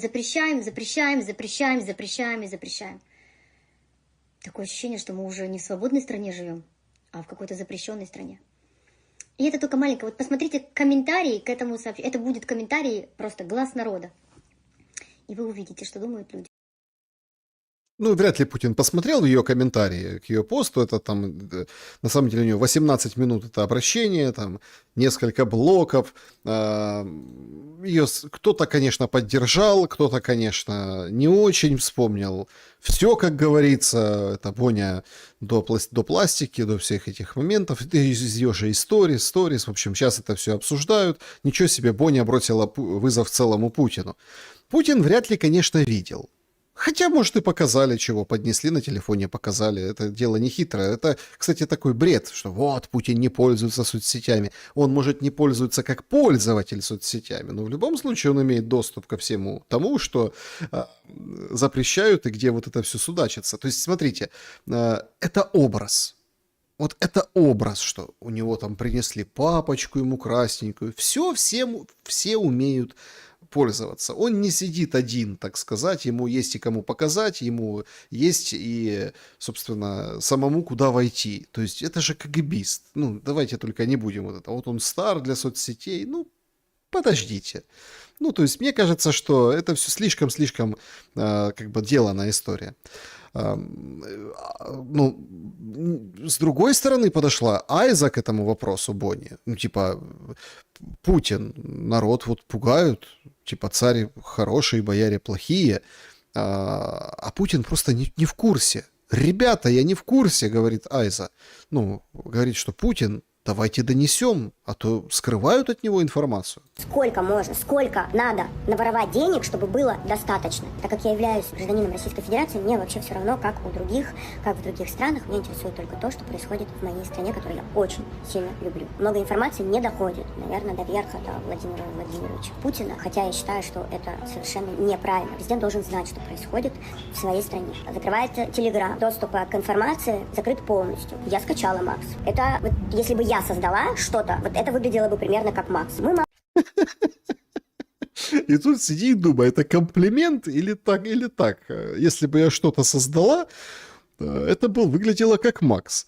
Молчим о новостях, который ежедневно какой-то очередной депутат имеет недвижимости на миллиарды, миллионы долларов, кучу паспортов. Но можете подумать о людях. Подумайте о людях, которые прямо сейчас страдают бездомно. Страдают. Подумайте о людях. Они сидят и страдают. А у тебя миллиарды, вот это чиновники эти все. Путин не в курсе. Ты сидишь вот это на деньгах, на миллиардах, а люди-то страдают. Домов без еды. Без еды. И Телеграм даже забрали, понимаете? Без домов, без еды, еще и без Телеграма. То есть прям уже вот на грани. Сколько можно? Я просто не понимаю, как могла произойти такая ситуация, что у 1% людей есть то, чего нету у 99%. Базовые потребности не закрыты. Я просто подумала, что если подхватить эту волну, может быть, ее дальше подхватят другие блогеры. Уже невозможно как будто бы молчать. Куда бы я ни сунулась, где бы я не пыталась что-то сделать, все везде рушится, все ломается. Я как будто бы не хочу выживать. Можно уже как-то просто жить спокойно, работать, зарабатывать. Можно жить, работать, зарабатывать. В общем, эту историю, скажем так, все восприняли как вот предвестник чего-то. Работу мягкой силы спецслужб. Вот сейчас начнется движение, сейчас подорвут болото. Нет, при всем уважении. Ну, Боню там еще помним мы. Там, Боня, Дом 2, Построй свою любовь, все дела. Собчак там тоже, ну, смотрите. Но там Айзу, ну, возможно, они шибко популярны в Российской Федерации, возможно. Но так вот выходить и обращаться к Путину, нет.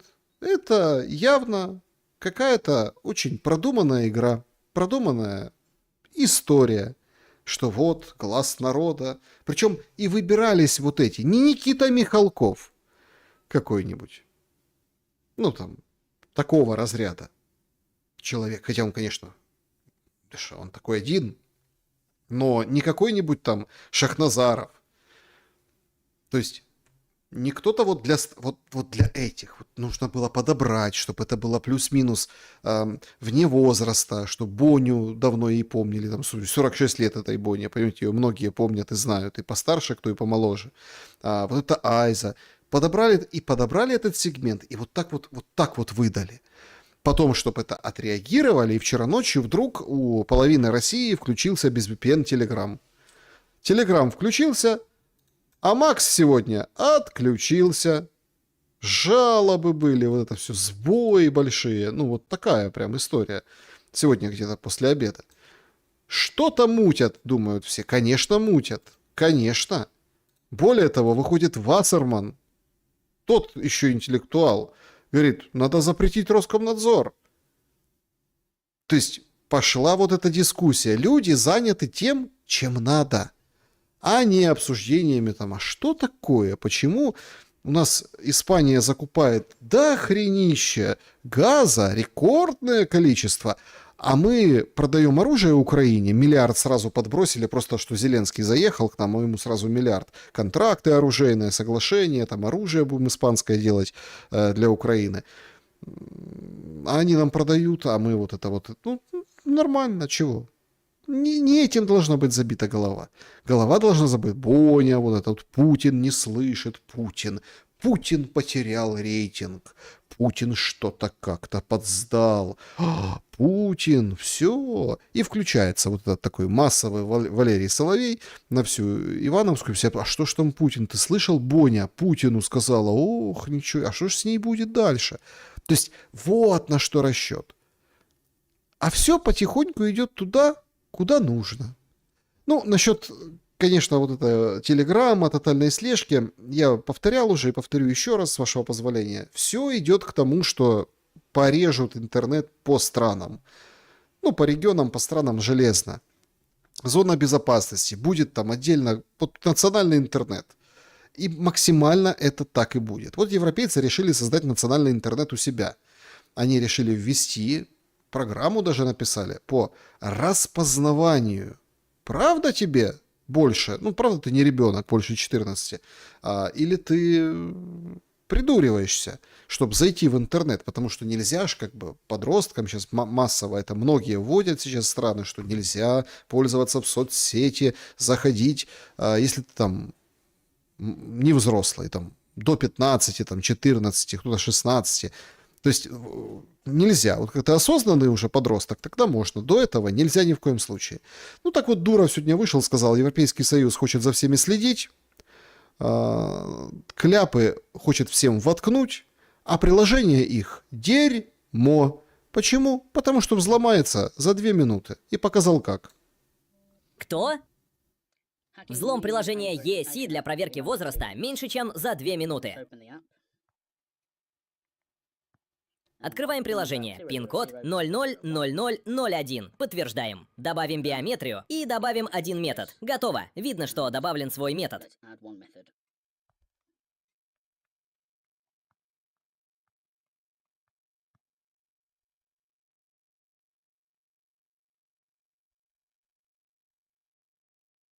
Долго грузится. Это же уже ускорочка, понимаете? Ну, приложение, конечно, такое, вы же видите, качественное приложение.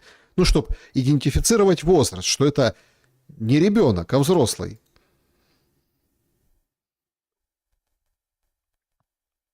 Осталось 30 использований. Сканируем тестовый сайт, нажимаем поделиться кодом 000001. Успех. Сайт меня авторизовал. И как видно, осталось 29 использований. Но проблема в том, что пин-код никак криптографически не связан с хранилищем. То есть, если удалить зашифрованный пин, неясно, как именно он зашифрован. Должен быть хэш, но в любом случае система уязвима.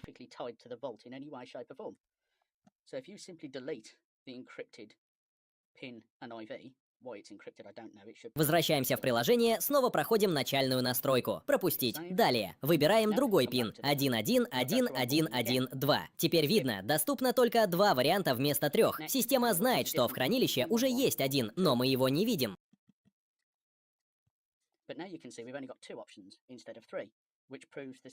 Закрываем приложение. Открываем снова.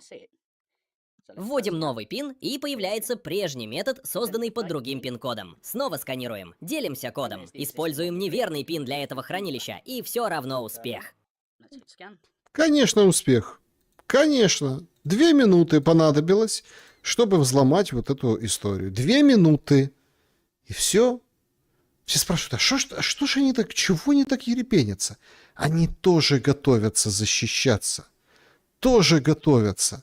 Чтоб, не дай бог, не влез кто и в интернете, и чтоб не, как бы, не будоражил общество. Готовятся все защищаться, потому что будет некое мирное соглашение. А оно абсолютно вызовет недопонимание в Европе, мол, а за что мы платили деньги? А тут же, когда не станет ореола величия и геройства Зеленского, всем сразу станет интересно, так как где деньги? А как это все происходило? А Урсула долю получала или нет? А что там вообще американцы скажут? А американцы, им есть что сказать. Сегодня Стележенко, посмотрите, если не видели, прямой эфир был, обсуждали. Да и Гольдарб тоже говорил об этом, что вовсю идут расследования. Заговор против Трампа. Там Украина сбоку припеку пока что. Но деньги-то мылись через Украину и через вот эту войну. И станет как-то совсем неудобно европейским налогоплательщикам, которых обдирали раз за разом и продолжают это делать. А вот как по поводу мирного договора высказалась очень одиозный, исторический, я бы сказал, персонаж. Пришла к блогеру Стасу Айпроста,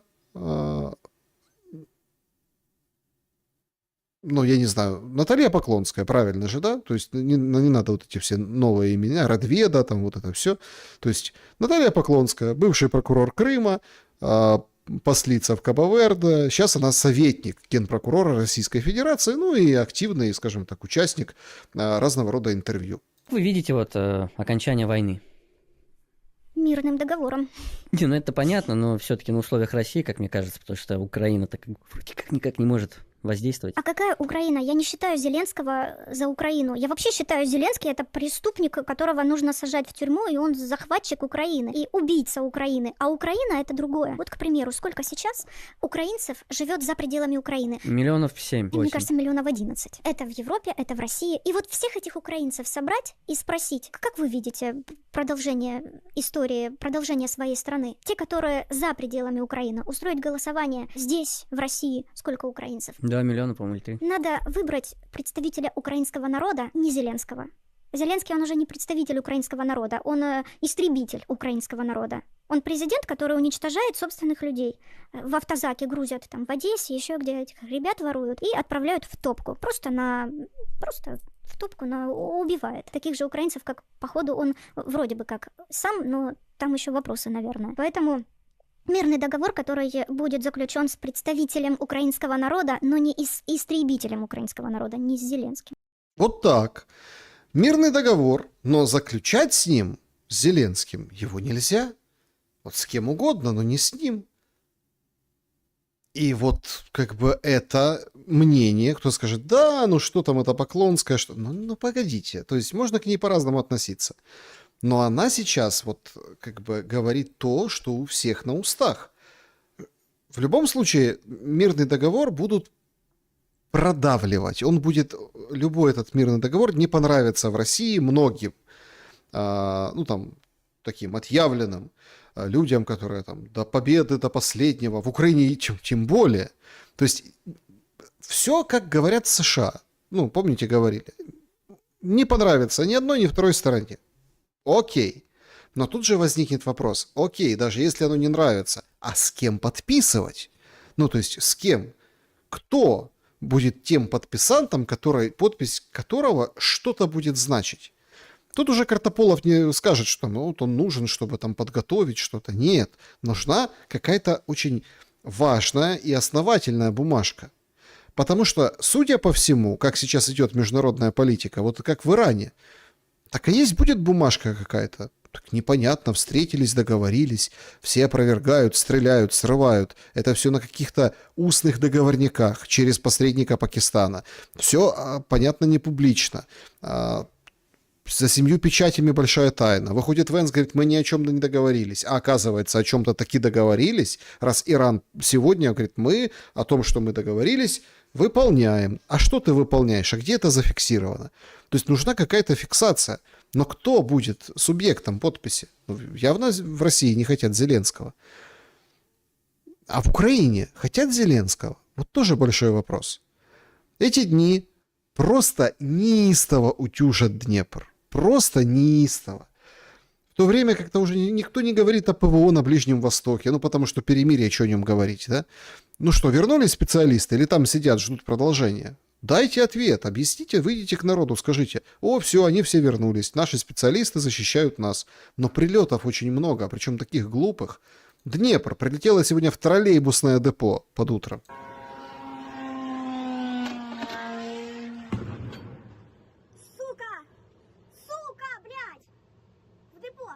Да, в депо. Значит, ну это водительница депо в троллейбусе возмущается. Ну, ей можно. Во-первых, к ней прилетела на работу, во-вторых, вот это все. Дрон как-то еще падал как-то странно. Как бы вываливался. Вот так вываливался.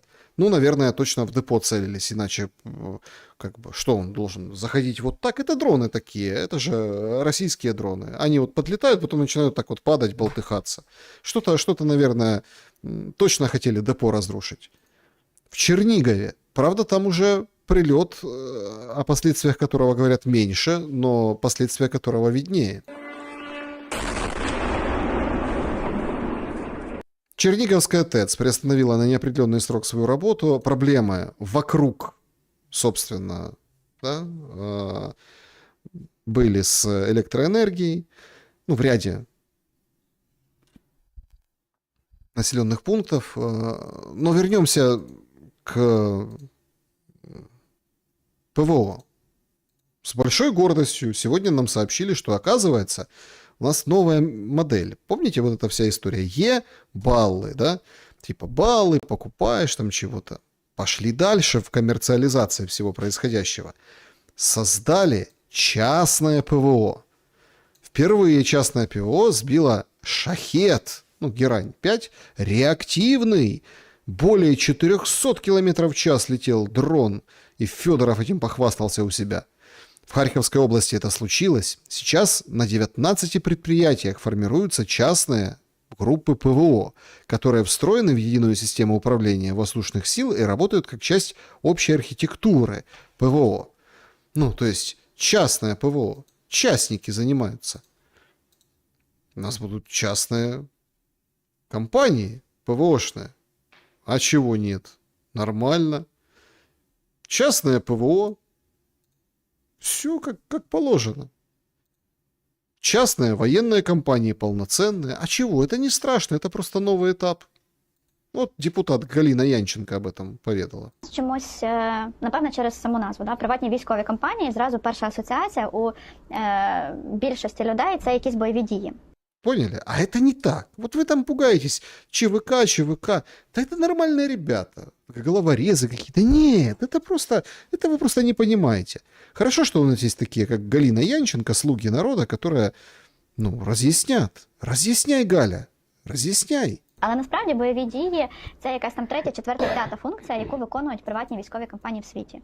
Перша функція, найбільш популярна, найбільш поширена – це розвідки, це от інтелідженс, збір даних, профайлів і так далі. Друга найбільш поширена функція, яку виконують ПВК зазвичай – це навчання. Поняли? Это инструкторы. Это инструкторы. Чего вы так сразу? Там данные собирают, там intelligence. Все такие модные стали с этим английским языком. Ну ладно. А так вообще ж это инструкторы. До речі, тут теж Україна вже починає відвоювати якісь позиції.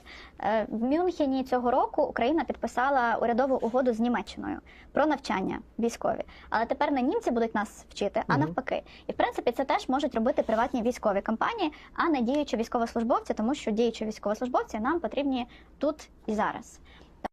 То есть, она вообще не поняла, что она сказала. Смотрите, значит, будут созданы... Вот куда идет война? Война идет по своим квартирам, по своим олигархам, по своим крепким хозяйственникам, которые там будут защищать частным образом. Ну а что, вы деньги поднимаете на дронах, создавайте себе свое какое-то ПВО, давайте со свои деньги покупайте, специалистов тренируйте. Точно так же и военные компании. Это вообще парадокс. То есть идет война. Мы наконец-то получили ответ, почему у условного селянина, водителя, там, тракториста, какого-нибудь там фельдшера скорой помощи, многодетного отца, слесаря, сантехника, электрика, ну вот продавца, охранника хватают, сосовывают в бус и его начинают потом, так сказать, вести по всем этим кругам ада, а нормальный военный, знающий военный, он будет в ЧВК, он поедет немцев, поучит, проинструктирует, еще там данные пособирает.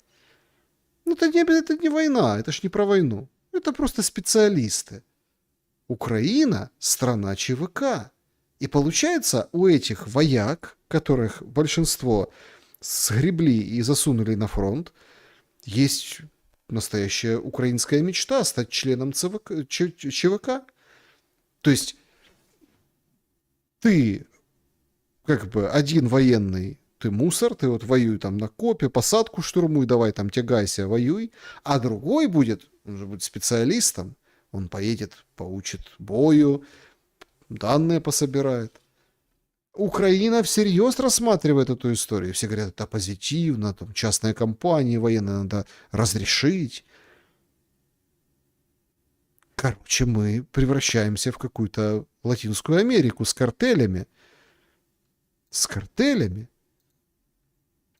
А что на войне сейчас? На войне сейчас продвижение в районе Красного Лимана. На войне сейчас плацдарм в Сумской области вызывает вопросы. Более того, Россия перебрасывает резервы на восток Украины, чтобы захватить всю Донецкую область до сентября, сообщил журналист Кристофер Миллер, ссылаясь на украинский ГУР.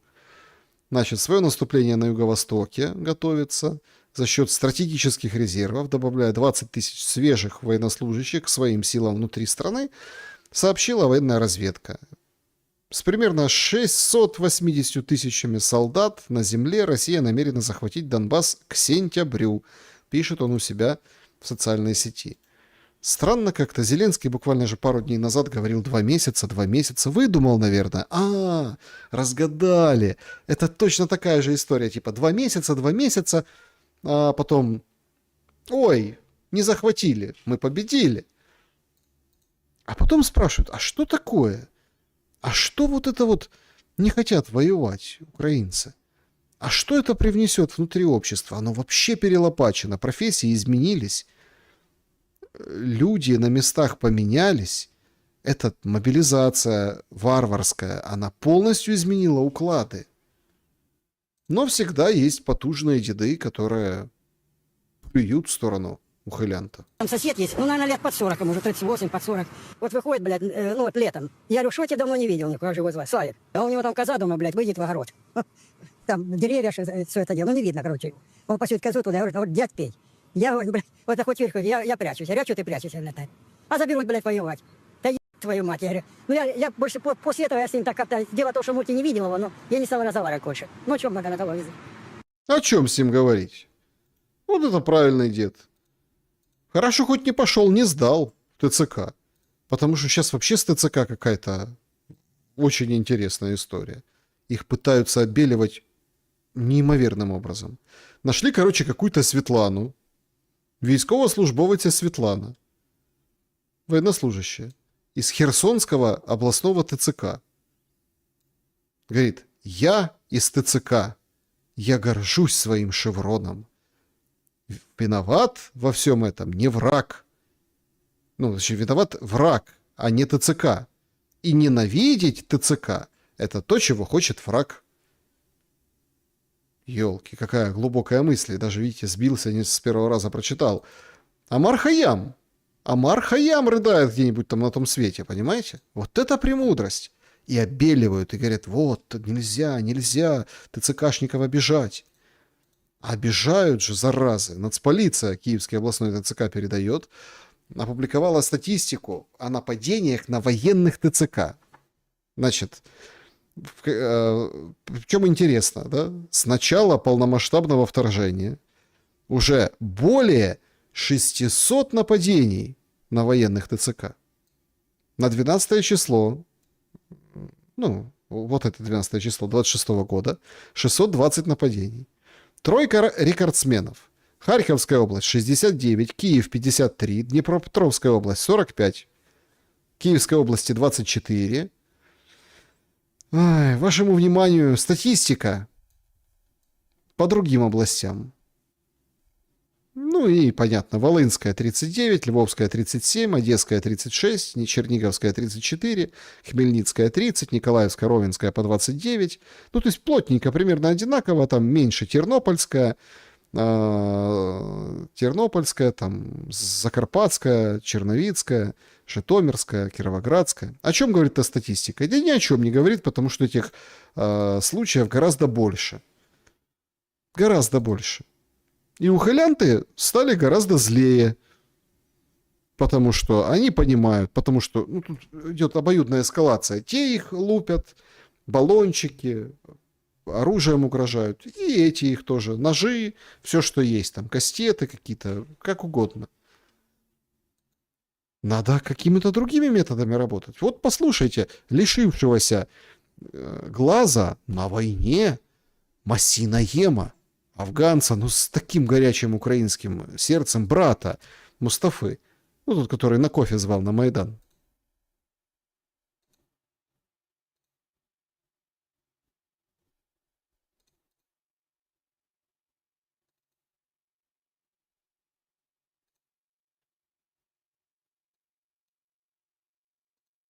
Так, наверное, нет звука,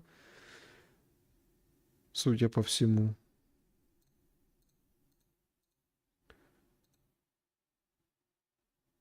Да, к сожалению. К сожалению, почему-то без звука. Ну, в общем... А тут є хоча б одна людина, яка би сказала б, Да, вот так, давайте. Масси Наем. Прошу прощения. скільки дуже жорстко. Всім тим, хто ухиляється від мобілізації, по можливості відключити все, що тільки можливо. Чому? Тому що все те, що ми зараз маємо, ми маємо завдяки Збройним силам України, силам оборони, в принципі. Відключити, коли ми зможемо набрати стільки людей, щоб ми змогли замінити військових, які 4-й рік знаходяться там, тоді, можливо, зміниться і інше. Відключити що ви маєте на увазі? Банківські картки, телефони. Навіть просто заборонити брати їх на роботу. А чому цього не робиться? Саме тому, що тут немає представників влади, тому що це непопулярні рішення. Короче, надо выключить все, и даже на работу, чтобы их невозможно было брать. Вот понимаете, надо было просто полный кэнселинг, полный, есть же все возможности. Все. А что не делается? Ну, потому что непопулярно. Але це іде, і за це жертву дають військові. Какую жертву дают военные? Вот тоже вроде глаза не стало, такое ощущение, что как бы тут в речи и в сознании. Подожди, какую жертву дают военные? Типа, тоже у них все отключают, все забирают? От в мене питання. А тут є хоча б одна людина, яка би сказала б, скільки скарг військових було б на те, що інші не виконують свій конституційний обов'язок. Приблизно було б 1 50 000. Так а что они не жалуются, эти 1 50 000 000? То есть, если они, военные, там этого хотят, ну, пускай петицию, пускай они ж военные, пускай напишут петицию. Якби всі були живі. Ми зараз... А, он говорит, что померли. Так у нас потерь 50 000, о чем ты? Они все в СЗЧ. Кто в плену, кто в СЗЧ, кто в бегах. О каких ты потерях говоришь? За 4-5 лет 50 чем-то тысяч. У Зеленского спроси. На какую слезу он давит? На ту, которая откуда должна капать? Показуємо ліжка, які є в ТЦК, а давайте покажемо родини військових, які не бачили своїх близьких дуже давно. Давайте покажемо військових, які поранені і не можуть піти просто відновитись, тому що немає кількості людей, які можуть їх замінити. А, сидят там вот раненые, потому что некем заменить. Представляете, какая история? Представляете, его, значит, комиссовали. Ну, у тебя ж 2 глаза, а одного ж не стало. А, то есть Наема можно было заменить, а другого кого-то инвалида нельзя. Ну, то есть какую дичь лепит? Давайте покажемо ті сім'ї, які розпалися через те, що 4 роки поспіль люди не можуть повернутися додому. Вони не раби. Це Рабы не мы. люди, які вибороли найбільші свободи в цій країні і мають їх найменше. Чому? Отже, ваша відповідь, щоб знизити По-перше. напругу, потрібно взятися за тих, хто ухиляється. Так, перше. І друге, що треба зробити, взяти себе показово. ТЦКшникам, які порушують закон, які вчиняють насильство, так само має бути відповідальність. Ага, ну им просто ответственность, а вот этих надо уничтожить, все забрать, слеза, ах, все. А потом говорит, ну давай уточнишь, да, вот это и вот это, все понятно. И аж поменялся в лице и в тоне. Боже, сколько, откуда они? Откуда они на нашу голову, эти афганцы? Откуда вот эти все соросята и выкормиши? Откуда? То есть мы вообще находимся в какой-то тупиковой ветке развития, абсолютно тупиковой. Мы привели страну к тому, что на встрече с Будановым, а он же типа, я глава офиса президента, я собираю бизнес и общаюсь с бизнесом. Выходит ему и как бы, ну, бизнес говорит открыто вообще, что не так. Говорит, нету кому работать. Всех забрали, всех выгребли. Всех выгребли. Говорит, мне нужны мігранти, но общество как бы против. Дефіцит персоналу в країні. Ми всі про це. Який? Дефіцит персоналу в країні. Його не вистачає. Ми всі про нього говоримо. А питання наступне. Імпорт персоналу в Україну. Легалізація іноземця Х4 в Україні вище. Терміни Х3. А консульські служби заважають, правоохоронні органи. Ну, а звідки ви їх берете? Бангладеш, Індія, Колумбія, Ефіопія. Бангладеш, Индия, Колумбия, Эфиопия. Ну, то есть, мешают. Менты не помогают, эти мешают, все как бы дорого. Спробували все вже. І тут питання до вас, яка державна політика в цьому? Чи потрібні, ваша думка, чи потрібні тут іноземці? Тому що суспільству вони не потрібні. Бізнесу нам дуже потрібні. Суспільство негативно реагує на це. Що ви думаєте? Яка політика? Підняла якраз ваше питання, причому теж не прогнозовано. І протокольним рішенням було Міністерство закордонних справ та Служби безпеки терміново опрацювати зміни до списку країн міграційного ризику.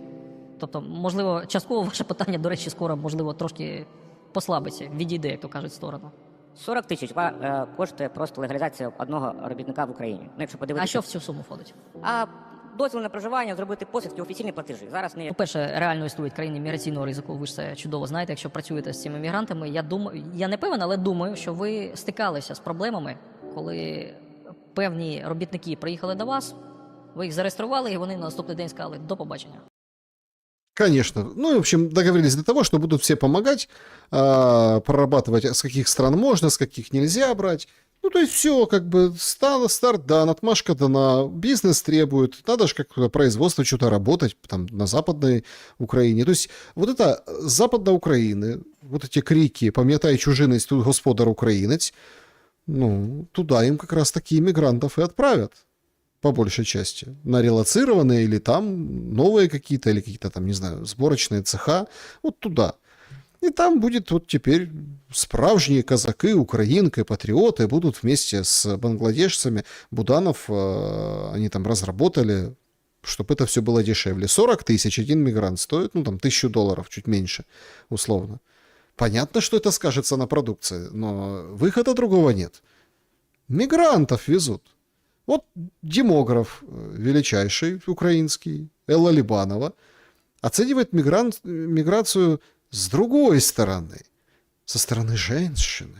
Взагалі, наші мігрантки демонструють фантастичні речі. Мигрантки наши, ну наши украинки, которые мигрантки, они фантастические вещи демонстрируют. Не, ну мы, конечно, там знаем, наверное, по всей Европе, по всему западному миру, везде по всем странам украинок много, фантастических. Понад 70% працюють. Це незвично для мігрантів першого покоління. Мигранты в первом поколении, хрен заставишь там работать. Ну, сидят там на пособиях, нет. Наши мигрантки, женщины-мигрантки, 75% они на работе, уже работают. А наші поїхали, вони хочуть заробляти і відчувати себе більш-менш незалежно.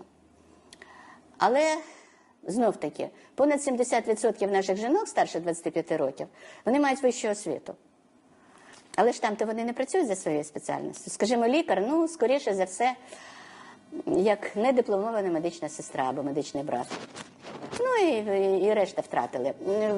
Вчителі, можливо, в трошки привілейованому становищі знаходяться, тому що багато наших мігрантів, дітей, і в більшості країн все ж таки за можливості намагалися їм забезпечити навчання українською мовою. Тому вчителі, які можуть викладати українською мовою, там сьогодні користуються попитом. Але ж ці діти вивчають іншу мову. І це знов таки, а ким вона піде працювати, чи він. І я сподіваюся, що от якраз цей сегмент найбільше буде повертатися. Тобто кваліфіковані люди, які не задоволені своїм статусом, яким було що втратити тут. А якщо ще тут залишилися родичі чи близькі, якщо залишилося незруйнованим житло, Якщо є робота, ну, шанси є. Ну вот так, шансы есть на возвращение. Ну вот видите, как нормально разложила. Есть шанс на возвращение. А то, что они работают не по специальности, то бог знает кем. Они же там с высшим образованием, небось, какие-то прикрученные. Ну куда возвращать? А так, тут жилье, образование, статус. Конечно, вернуться назад. Конечно. На это и рассчитывает власть, и вот это вот пургу эту гонит. Вместе с, собственно, с Либановой, да, которая полностью поддерживает мигрантов, полностью поддерживает вот эту всю политику. И вот они надеются, что украинцы, украинки там вернутся. А блогеры, те, которые повыезжали, ну, такие плюс-минус видные, узнаваемые, да, они как-то по-другому к этому относятся. Вот, пожалуйста, это вообще в истерике. Говорят, ТЦК не граждане Украины вообще. Говорят, что вот эти все в балаклавах — это граждане другой страны. Многие из них. Угадайте, какой страны? Подумайте хорошо. Какой? Ну, я слышал, что, помните, а это как бы так проскользнуло, а потом замяли, затерли, что Британия поможет мобилизации в Украине. Помните такую новость? Ну, помните, кто там на телеграм-канал мой подписан, или кто там обсуждали, мы там эфиры смотрят. Было. Многие говорят, что это граждане, те, которых вы видите в Умане. А, он на вот этих граждан, на евреев намекает. Не, ну что, евреи так мобилизировать. Поэтому они балаклавы не снимают. Так говорят, я не знаю, правда или нет. Конспирологию разводит. Ну, грустный. Ресурсы уже распроданы.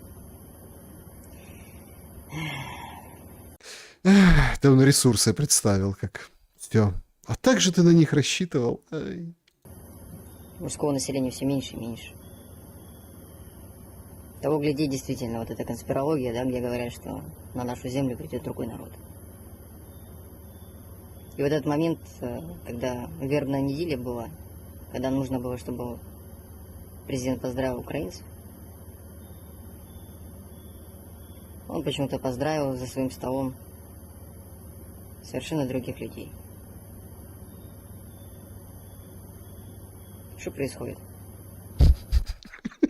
Это, смотрите, это еще ускорка. То есть, понимаете? То есть, ну как... То есть, это реально сидят вот украинцы, которые там это... Ну, тех, которых Зеленский хочет позабирать, если вдруг незаконно. И они сидят и думают, елки-палки, слушайте, какая страна у нас была? Какой вообще, да? То есть, что вообще, как было классно? Что происходит, друзья? Уже сил кричать нет. Люди умирают. Они уже заканчиваются. И уже когда придет кто-то другой, уже некому будет давать отпор. Ну, это же расчет. Придет кто-то другой, отпор давать некому. Все. Причем это касается и России, и Украины. А другие говорят, что в другой стране, уже даже по видео говорят, что там 7 миллионов людей уже готовятся приехать. Женщин будут просто трахать, детей просто там использовать, не будут оставить. Я уже не знаю, чему верить. Правда это или неправда? Вы как думаете? На данный момент я вот вижу, что действительно мы, украинцы, как вид, начинаем с каждым днем исчезать. А ты что думаешь? Напиши хоть что-нибудь. Что ты думаешь? Ты вообще думаешь? Нет, об этом никто не думает. Это все видят, это все обсуждают, но никто не задумывается. Ну вот, по крайней мере, так проникновенно, как этот тиктокер. Ну, то есть, проникновенно же. Ну, вообще думает кто-то об этом или нет? Обалдеть можно, если вот это все сложить, поставить. Просто элементарно, поверхностно даже посмотреть послушать этих демографов, которые радостно говорят, они, конечно же, вернутся. Наши украинки все на работе. Понимаете? Но проблема в том, что взросшенная на националистических, вот как там, почему, в чем ошибка? Вот там кричат, например, там россияне на украинцев, там, или там, ну, официальная пропаганда, нацисты. Не, есть, конечно, товарищи с отбитой кукухой, они всегда, смотрите, но такие товарищи, когда война, они всплывают всегда на поверхность. всегда, везде, у всех. То есть все равно не вылазит. Ну, там где-то под какими-то, скажем так, под каким-то соусом, так или иначе. Где-то в ЧВК, где-то в каком-то батальончике, где-то всегда есть такие. Они как бы всегда, их мало, но они всегда вылазят. У нас вылезли и начали воспитывать, расширяться. В этом проблема. То есть вот эти единицы начали как бы заражать этой идеологией своей и так далее. Но их все равно не так много. Их не так, но они же как бы должны за Украину стоять. Но они не могут ничего сделать. Вот эти вот в шляпах, в Умане, народ, на которых намекал блогер, они уже так как-то немножко, чуть-чуть надоели украинцам. Вот смотрите, Корчинский, вояка же, вояка, еще какой. Он что говорит? Он вообще, он говорит, що штрафбати, говорить, це нормально. Дуже багато стикаємося з ситуацією, коли офіцер не може примусити солдата виконувати свої обов'язки. Тут бывает много. Часто так бывает. Не может офицер заставить солдата, что-то делать. Не может. Он физически слабее может, там, ростом не выдался, а тут здоровий. Не може. Не може послати його в бій, не може послати його на СПшку. Дуже багато саботажу. У нас відсутня система примусу в армії. У нас То есть в армии нет системы принуждения. відсутня система покарання за невиконані накази. Вона відсутня для офіцерів і вона відсутня для солдатів. Якщо у нас з'явилися якісь бригади чи полки, де офіцери вміють примушувати особовий склад виконувати свої обов'язки, це велике щастя. На них, на таких офіцерів, треба молитися. Так, давайте молиться. Хорошо, будем молиться. Эти офицеры умеют, добиваться, чтобы приказ был выполнен. Окей, мысль понятна. Не шибко 7 пядей во лбу надо, чтобы ее понять. Так как к чему ты ведешь? Що у нас з'явилися відділи, які виконують функцію штрафбатів, куди можна скинути тих людей, які відверто саботують, наркоманять, бухають солдатів, намагаються ухилитися від війни, якщо їх туди можна скинути, і там їх все-таки пошлють в штурм, це ідеальні офіцери. Идеальный офицер. Офицер штрафбата? Вау! Я прям смакую это. Это же просто что-то неимоверное. На них треба молитися. Молись на офицера штрафбата, который вот этот весь шлак, который или бежит, или там он бросает в штурм, на мясо бросает. У нас дуже велика проблема в тому, що дуже багато людей є реальними саботажниками на фронті. Якщо Сирський хоче створити якийсь рід військ, або якісь нові війська, які будуть виконувати функцію Waffen, ви знаєте самі, чого не буду це називати, щоб Спасибо, мы всем поняли. YouTube не зменшив Но YouTube еще просто может, а поэтому ты не называй. Все уже в Украине знают эти вафены. роздачу цього відео, то це дуже непогано. Нам потрібні елітні війська. Нам потрібні елітні війська, якими можна буде затикати дірки, або ті війська, на які можна буде покладатися в разі проривів на зразок Харківської операції, Курської операції, там деяких інших операцій і раніше. І ми пам'ятаємо, що перед Курською операцією Сирському доводилося примушувати деяких командирів бригад виконувати накази. О, это вообще интересно. То есть заставлять надо было. Якщо у нас виникне такий елітний рід військ, на мій погляд, це буде чудово. Я цілком підтримую цю ініціативу. І я в захваті від тих офіцерів, уже існуючих, в існуючих штурмових відділах, в тій самій скелі, які можуть побудувати роботу правильно. Заградотряды. Заградотряды это хорошо. Это прекрасно. Он говорит о заградотрядах. Ребята. Вафаны, там, Сырский. Гнали. Многие не хотели туда идти. Гнали. Гнали вперед. И вот этот вот арий, простите, вот этот вот человечище, да, который говорит, надо, чтобы элитные были войска, и так попроще, вот это вот усатое вдруг сталкивается с тем, что Зеленский подписывает закон об антисемитизме. вот вы его только что послушали, да? То есть про то, как надо заставлять идти, вот это наше войско, заградотряды, ну что делать, функция такая, штурмовики, ну, надо, чтобы офицер умел заставить. Все вот это, да? То есть и тут он комментирует закон, подписанный Зеленским. Українець Бужанський став автором закону, за яким нас будуть карати за антисемітизм. Бужанський ляпає язиком на українських національних героїв. Значит, смотрите, Бужанский среди авторов, да, то есть он сразу, это Бужанский, все, Бужанский, антисемитизм, вот это всё. Но тут же как, нас будут наказывать, нас, ну их, братство его. Бужанський є активним захисником рускоязичества в Україні, а також він захищає УПЦ ФСБ, незважаючи на те, що в кожному другому капищі УПЦ ФСБ є, для прикладу, ікона Іоанна Кронштадтського, який був чорносотенцем і антисемітом. Бужанський чомусь не ув'язнений, але він пише закони, за якими будуть ув'язнювати українців. Лобістом закону була Василевська Смаглюк. О, Смаглюк, с 1+1, журналистка бывшая. Она, оказывается, лоббистка. Видите, какой лоб у нее? Лоббистка. То есть, откуда появился у нас этот закон про антисемитизм? Это вот пролоббировала лбом. Ця жінка стала народним депутатом завдяки протекції державного зрадника Дубінського, який... О, началось в колхозе утро. Это Дубинский. То есть, она лбом, Дубинский под зад, а сзади еще кто был? Коломойський, наверное. Дяка Богові зараз перебуває в тюрмі. На початку повномасштабного вторгнення вона переконувала українців, що московити б'ють тільки по військових об'єктах, вони не б'ють по житлових будинках. Це... Представляете, какую крамолу говорила? Дура! Конечно, бьют по жилым домам. Вот видите, в Днепре, вот же показывали, что там упал. Вот так просто у них летают эти дроны. Ну, просто вот так летают. Они летят нормально, а потом, когда надо бить, они просто... Это функция такая. Ну, конечно, по жилым бьют. Робили з метою відбилити окупантів. Більшість цивільних українців із тих, що загинули за час цієї війни, загинули саме в своїх квартирах. Вони повірили в Василевський Смаглюк. Так, подождите. То есть, смотрите, вот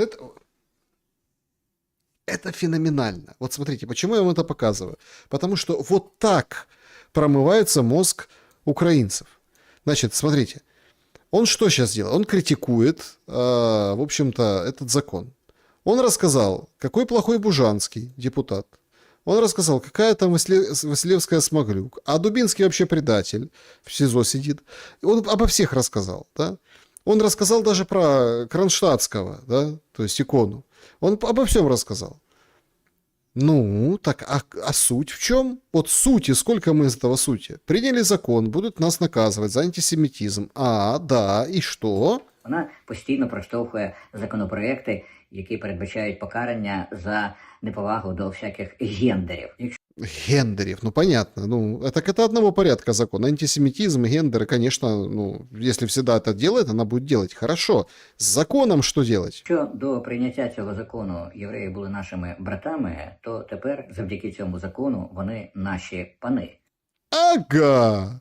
То есть, если до принятия этого закона евреи были наши братья, то сейчас они наши господа.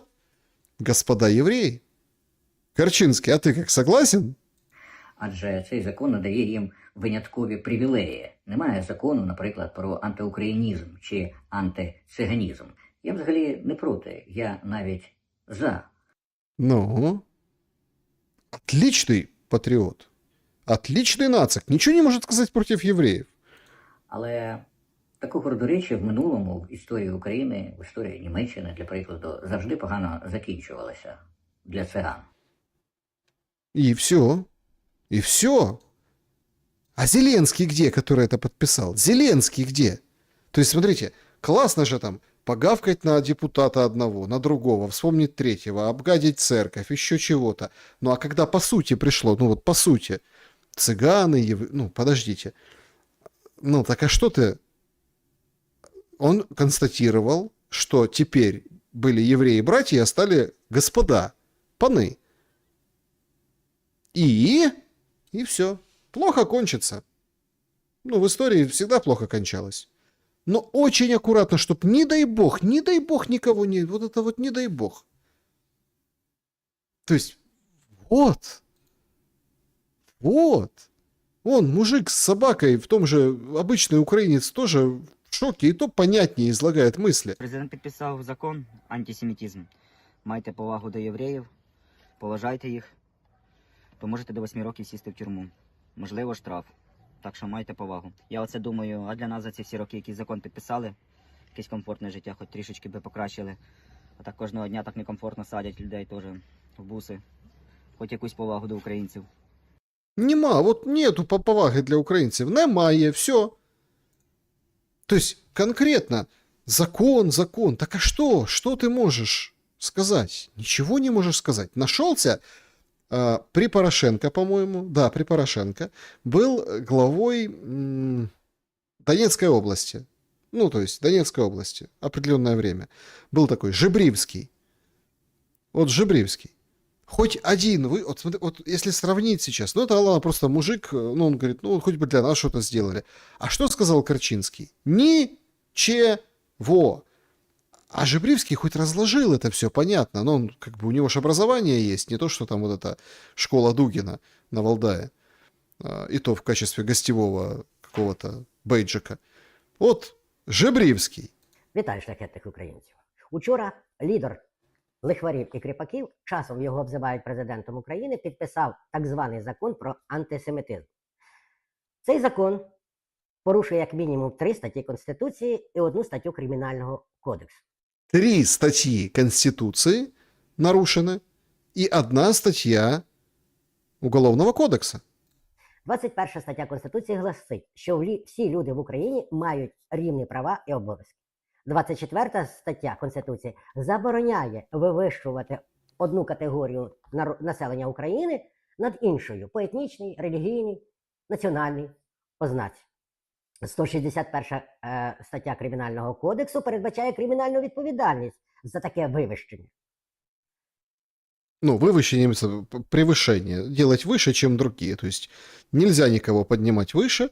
И за это в Конституции, а в Уголовном кодексе есть статья, ну, срок за это. Власне, 94 стаття Конституції передбачає, що президент зобов'язаний, не має права, зобов'язаний 15-денний термін після надходження закону, прийнятого Верховною Радою в Офіс президента, його або підписати, або повернути своїми зауваженнями чи накладеним вето.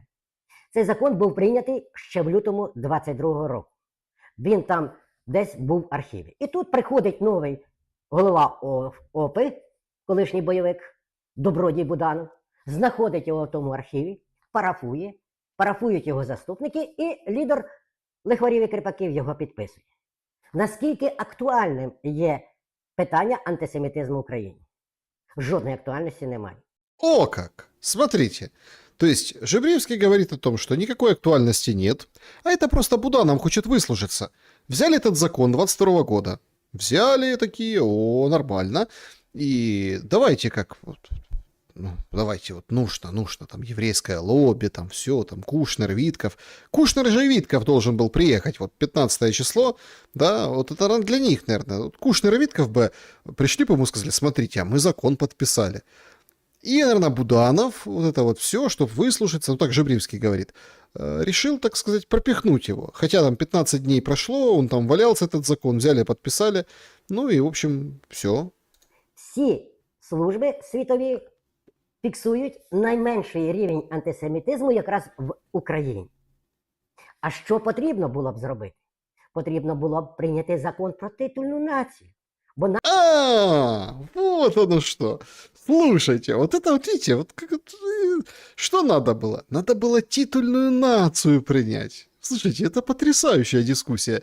То есть закон нарушает Конституцию, а вот титульная нация не нарушает, потому что никого же не підвищує, никого не ну, нормально. Титульная нация. Нам потрібно укріпити український дух в Україні, бо це є основним джерелом супротиву агресії московитів проти України. Вивищення однієї нації або раси – це є або расизм, або нацизм, що є категорично несприйнятне міжнародним правом. Чи є це для захисту українців єврейського походження? Точно ні. В мене в батальйоні в 54-му розвідбаті в Дебальцево воював українець єврейського походження за позивним Грек. Потім він виїхав до Ізраїлю, а в 22-му Украинец. Украинец еврейского происхождения с позывным Грек. Воевал в его батальоне. році знову повернувся і воював за волю і суверенітет України. Нехай хтось попробує йому дорікнути його єврейське походження. Ми всі виступимо на його захист. То кого ж захищає цей закон? А цей закон захищає якраз тих людей, які, прикриваючись своїм єврейським походженням, мародерять, нищать Україну, здійснюють наругу над її символами, вивищують оті мінори, семисвічники, які, мабуть, скоро будуть вже стояти на вулиці Банковій і Грушевського. Ми тепер не маємо права критикувати ні Зеленського, ні Буданова, ні Єрмака, ні Міндіча, ні Цукермана, бо вони євреї. Це для України, для української перемоги, це не розбрат, не вкидання розбрату. По великому рахунку, нацизм не має пройти.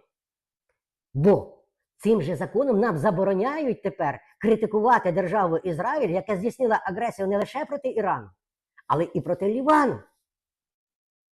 Вот это да. И против Ливана, и против Ирана. А Израиль критиковать нельзя. Кстати, в этом он прав.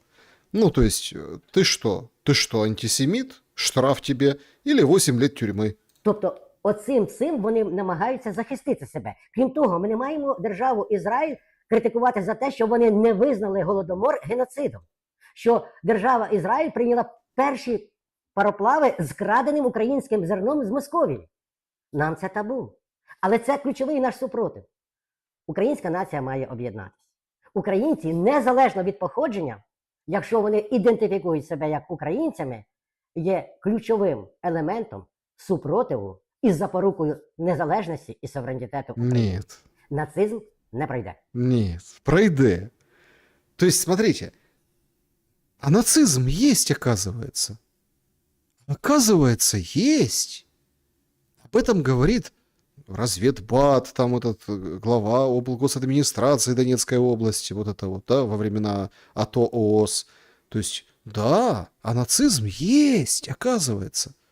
Представляете, как он неожиданно всплыл? Это говорит не какой-нибудь там российский пропагандист в российском телевизоре, это говорит Жебривский, примеры приводит. Говорит, вообще, что происходит? Теперь, получается, рот нельзя открыть в сторону Израиля? Нельзя, молчи, тихонько. Вот вам и конспирология. Вот вам и конспирология. А что Буданов? А Буданов коррупцией занимается. Вот его свежее. Я багато разів для себе поставив питання. Чому ж такі проблеми з корупцією, з чого це все починається? Суто суб'єктивна думка, до якої дійшов я. Корупція починається там, де починається таке масштабне ручне управління.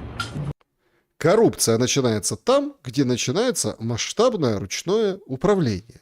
Ви розумієте, що питання верховенства права і боротьби з корупцією – це досить значна, на жаль, тема для України. Без залучення масштабного громадського сектору ми, мабуть, з цими проблемами не справимося. Я, як керівник Офісу Президента, всіх вас запрошую до співпраці там. Бо ви теж маєте пам'ятати, що і ви без, скажімо так, залучення влади не зможете реалізувати те, що, можливо, ви зараз напрацюєте. Короче, он всех приглашает бороться с коррупцией. Короче, вылитый Зеленский, вылитый. Он и с чертом лысым готов говорить. И помните, Зеленский записывал: возьми вот телефон, позвони в НАБУ, там у тебя, если коррупция. То есть вот сейчас он идет по этим же путям, ну, по этим же стопам, один в один, как бы рельса в рельсу, след в след. Собрал общественников, давайте, если вдруг, давайте бороться, мы власть, мы поможем. Буданов возомнил себя властью. Буданов, которому ой как недовольны. Когда он просто выходил как глава разведки, он там рассказывал про там, операции в Крым, о том, что Крым вернем, антитела будут выступать в Ялте на стадионе. Да, это было одно, и то он раздражал. А сейчас он власть. И так и говорит: я власть, давай бороться с коррупцией.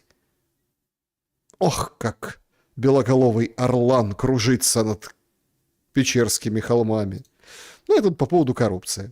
Бывшую начальницу отдела образования Днепровской райгосадминистрации города Киева сегодня сообщили, что приговорили к 7 годам тюрьмы за то, что тратила бюджет при закупке для школьных укрытий, бомбоубежищ. В 2023 году она переплатила более 460 тысяч гривен.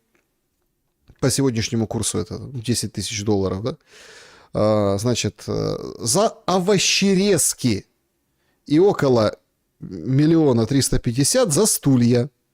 Суд ей запретил занимать должности 3 года, постановил конфисковать имущество, возместить ущерб государству, оно там как бы удовлетворено, то есть она все возместила, все, 7 лет. Овощерезки в укрытиях. Прошло 3 года, вот, пожалуйста, все. Борьба с коррупцией. Ох, как много всего повсплывает. И по поводу укрытий, и гуманитарки, и всего. Ну, ты только верь Буданову. И евреев не критикуй. А то, мало ли там, вдруг там американские евреи зачесались. Ну, те, которые Равину шепнули, помните, что 15 января все закончится. Вообще всплывает очень многое. Вот есть такой детектив частный, Андрей Галич. И он раскладывает об офисах. Ну, вот этих. Скамах, скам-офисах. Ну, короче, кол-центрах. Скільки приблизно шахрайських офісів існує в Україні? Ну, конкретну інформацію не володію, але от близько в Києві це може бути більше 1000. Це може бути більше 10 тисяч по Україні. Я думаю, так. Больше 10 тысяч офисов, вот таких кол-центров по Україні. Люди потрапляють працювати в так звані офіси. На жаль, зараз така кількість цих кол-центрів, що багата кількість людей асоціюють ці кол-центри зі звичайною роботою. Тобто раніше я це зустрічав, коли вивчав кол-центри у Нігерії. Тобто ось у Нігерії, там, ну, це країна кол-центр. Там Нигерия, страна кол-центр. Здобули, товарищи. на державному рівні, на психологічному, державному та релігіозному рівні працювати в кол-центрах – це норм. Нігерієць, коли працює на кол-центрі і забирає кошти, в нього в голові немає питання, чи там я щось роблю неправильно, чи правильно. Для нігерійців це релігія в тому плані, що мені платять білі люди кошти за те, що вони пригнічували нас. Ну, так само, як у нас з росіянами зараз. Так, і це дуже погано, що зараз ми йдемо по шляху Нігерії, де робота по кол-центрам, які працюють по Росії, це ототожнюється в помсті, правильності, але там дуже-дуже багата кількість підводних каменів, що може трапити під цього. Тобто ми це, звісно, цю ситуацію не підтримуємо, бо за даний момент з 10 моїх знайомих від там 18 до 25, мабуть, 7 працювало або десь ходили на співбесіду до кол-центру. То есть это на фоне упадка производства, экономической ситуации. Это нам показывает руину. Вот все говорят, что такое руина? Ну, смотрите, ну, все-таки дорогие тачки покупаются, все это делается. От 18 до 25 вот эта молодежь, которую там хоть за границу выпустили, на том спасибо. 8 из 10 этого знакомых этого товарища, а так это и есть. Они или побывали хоть раз на собеседовании в колл-центре, ну, может, не прошли, или поработали какое-то время в таких колл-центрах. То есть они с этим сталкивались. Мы Нигерия. Украина превращается в Нигерию. Вот что такое руина. И там у них, да, вот мы тут такие все в войне, убогие, вот это все, нам все должны, нация, нас уже не встречают как богов, поэтому будем звонить им всем и, ну, россиян разводить, это ж сам Бог велел, вы что? Правда, потом начали европейцев, там, турок, вообще другие страны разводить по разным часовым поясам, да, то есть вообще всех начали разводить. Вот он продолжает. А наскільки правда, що такі кол-центри працюють виключно по Росії? Більшість кол-центрів працювала по Росії, але ми з вами повинні розуміти, що з 24-го року у Росії на даний момент одна із самих потужних Потужных? В России? Зрадник какой? Взял такое слово по отношению к России, употребил. Ну так а что ж там потужного в России? систем у світі. Тобто вони всією країною борються з з шахрайськими кол-центрами, не тільки з нашими українськими, тобто по Росії працюють і з території Грузії, і з території прибалтійських країн, і навіть я чув чутки, що у Москва-Сіті є кол-центри, які працюють по Росії. Башар Асад сидит и балуется. У него там куча квартир в Москва-Сити. То есть, понимаете, в чем дело? Он признает, что в России, вот можно по-разному относиться, но у них антисистема очень хорошо работает. Ну, хорошо, не без эксцессов, понятно, но там прям национальный вид спорта. Поймай мошенника, не попадись на удочку. Тобто, взагалі, Росія бореться з цим і створює власну антифрод-систему, і я вважаю, це одна із найпотужніших антифрод-систем у світі на даний момент. Наші офісники з точки зору атаки, якщо ми будемо розмовляти як атаку, обходять цю систему, тобто все одно вони працюють, кошти забираються. Тобто з точки зору пентесту, ну це у нас такий сленг тестування на проникнення, це плюс, це круто. Але з іншої точки зору, в Україні на даний момент, це сьогоднішнє моє слово біч, бо у нас в Україні не так розвинута антифрод-система, як в Росії. То есть мы можем обходить, а защититься не можем. Ну, нормальная тактика. Камикадзе. Нигерийцы – камикадзе. Це реально мінус. Тобто я не перший раз про це кажу, що наші телекомунікаційні мережі дуже погано не справляються з тематикою, коли одна людина телефонує іншій людині з підміни номеру. Тобто була така ситуація, коли вам телефонували з номеру там ваших знайомих по звичайному зв'язку, але там була інша людина. Тобто в Росії це пофіксили. Це фікситься дуже просто. Це на рівні двох операторів йде синхронізація, чи телефонується, чи у нас немає. На даний час в Україні вам телефонують з номеру 3720, це Приватбанк, і це може телефонувати звичайний якийсь шахрай, який підмінив номер. У нас цього немає. Тобто, і я не кажу, що нам треба ні в коєму разі не брати приклад з Росії, я кажу реальні факти, там антифрод-системи з технічної сторони на даний момент краще розвинути, бо їх реально з 22-го року атакують, дуже. І це також мінус для нас, тому що чим менше наші офіси будуть забирати з Росії, тим більше шансів, що вони прийдуть працювати по Україні, бо у нас антифрод не такий розвинутий. На жаль, багата кількість кол-центрів зараз на окупованих територіях, там україномовні люди, наші співвітчизники, які також можуть спрацювати. Це, знову ж таки, не точна інформація, але я знаходжусь в тематиці у сфері, скажімо так, цих чутків постійних і в тематиці розслідування цих кіберзлочинів. І вже не перший раз мені кажуть, що так, на окупованих територіях є кол-центри. Ось, в Білгороді ми чули, що є кол-центри, там, де також українці переїжджали. Ну, понятно, то есть есть везде, да, но вот такая вот характеристика. Вот такая. Ну, как бы деньги не пахнут, как говорится. Деньги не пахнут, просто иногда фонят. Сегодня интересная новость пришла. Значит, польские пограничники обнаружили у гражданки Украины купюру $100. От нее уровень радиации превышал допустимую норму в 1905 раз. Женщина объяснила, что деньги она везла, $10 000. Они машину хотела, купить в Европе. Но власть отказала ей во въезде в Польшу. Там вызвали всех на свете. В общем, проверили. И там она везла 9900. 10 000 можно всего перевозить. И вот эта купюра $100, она вот вообще радиоактивная оказалась.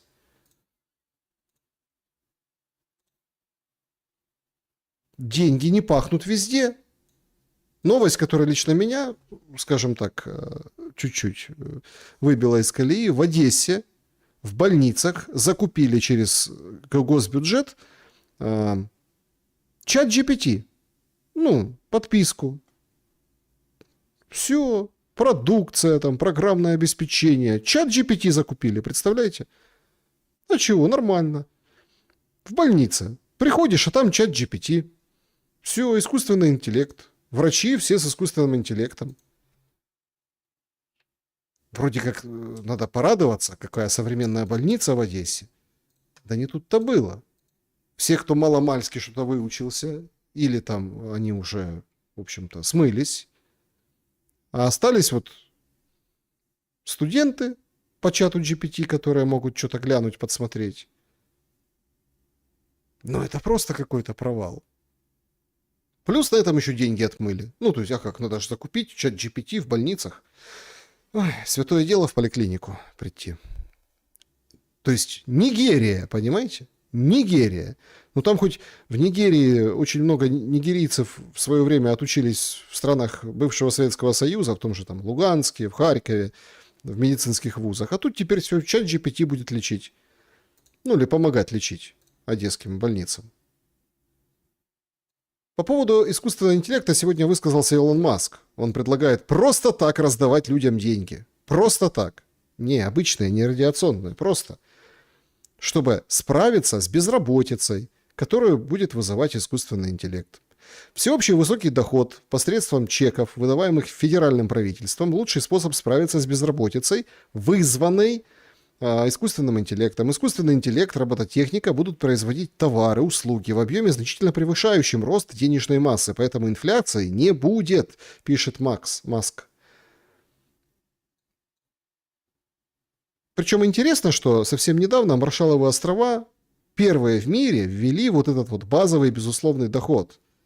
Правда, конечно, небольшой, но тем не менее, всем гражданам, всем платят в Маршалловых островах по $200 в месяц. Ну, типа, просто за то, что ты есть. Работаешь, не работаешь, короче, ты не сдохнешь с голоду. Это вот такой новый план, новый, скажем так, штрих к вот этому портрету будущего, дивного мира нового, куда мы идем. Ай, вот такая вот жизнь. Ну и самый главный такой удар обухом по голове, что все меняется, это, конечно, айфоны-раскладушки. Сегодня слили, представили, вот, ну, опять-таки, подтвердится, не подтвердится, ну, скорее всего, подтвердится. Вот такой будет дизайн иметь iPhone-раскладушка. Цвета вроде как там есть прикольные. Вот так вот, как бы, такой готовят, условно, новый iPhone. Ну уж, раз уж iPhone-раскладушка, то вообще чему можно удивляться в этом бредном мире? Так, друзья, давайте... Что такое? Давайте подведем итоги нашего сегодняшнего опроса. Надолго ли иранцы открыли Ормуз? 6% навсегда все заканчивается. 12% до встречи Си и Трампа. 35% нет, скоро новая волна войны. Ну и 47% будут то открывать, то закрывать. Я вот, в принципе, солидарен с этим, скажем так, ну, то есть с вот этим результатом. Почему? По одной простой причине. Потому что все-таки, ну, это рычаг. А тут же тоже очень интересно. Все согласны с тем, что это рычаг. И рычаг Ирана. Но опять-таки, он его должен показать и в нужный момент применить. В нужный момент нажать. Я считаю, что мы еще станем свидетелями открытия, закрытия. Но главное, чтобы ударов новых не стали свидетелями. А там поди знай, как все вывернется и чем обернется. Так, что у нас здесь по скажем так, новостям? Трамп поздравил конгрессмена Ронни Джексона с днем рождения и выразил сожаление, что не может лично присутствовать на мероприятии в его честь Мар-а-Лаго. А поехал он, скажем так, из Лас-Вегаса в Феникс на мероприятие. У него мероприятие. У Трампа все хорошо, выходные пошли. Пресс-секретарь МИД Ирана Эсмаил Багаи заявил, что судоходство через Ормузский пролив будет осуществляться по маршрутам, которые обозначил Иран, и в координации именно с ним. Поэтому все открыто, но тем не менее. Так, значит...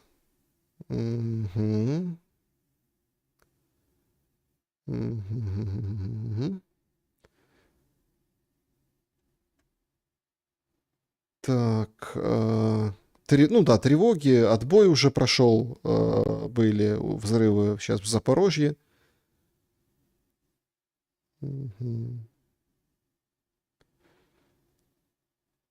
Так, тут тоже очень интересно, что... Слушайте, ну это, конечно, потрясающая история.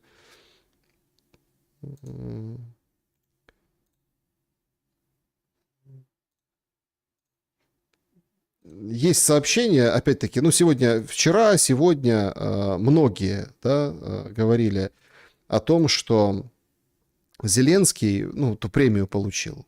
Ну, типа, украинский народ, в общем, премия, скажем так, 4 свобод.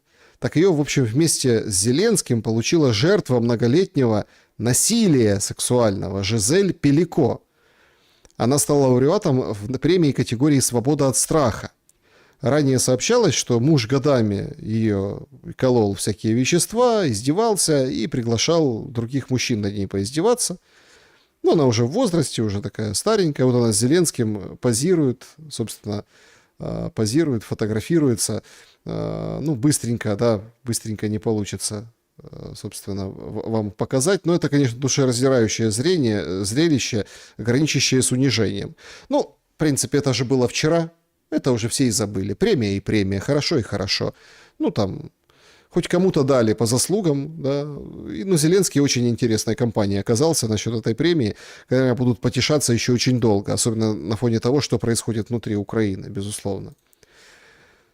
Да, в Запорожье сейчас взрывы, сильный пожар.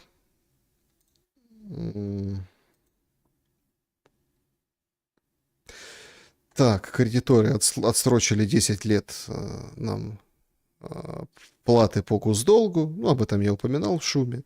Об этом вот сейчас пишут. В общем, ну, скажем так, вот такие, собственно, сегодня новости. Вот такой сегодняшний шум. Спасибо всем большое за то, что сегодня побывали в эту пятницу с нами. Давайте немножко пообщаемся с чатом, тем более, что есть вопросы и в сообществе YouTube. Спасибо всем большое, что оставляете их. Так, здравствуйте. Лена спрашивает, когда вернется Арестович, будут ли у вас еще эфиры? Спасибо. Смотрите, Арестович ездил, летал, перемещался, часовые пояса, сложности с интернетом. Следующий понедельник запланирован эфир. Поэтому столько вопросов получил. Слушайте, мне так интересно было, да, вот, читаешь комментарии, столько хейта, там всяких там подтруниваний, а потом как не стало, а где, а что, а как. Ну, такой просто период, видимо, надо поездить было Алексею Арестовичу. Почему вы не приглашаете Арестовича? Приглашаем. Все на месте. 2 недели нет, ну, дело такое. Вернется. Так, снимите, пожалуйста... Так.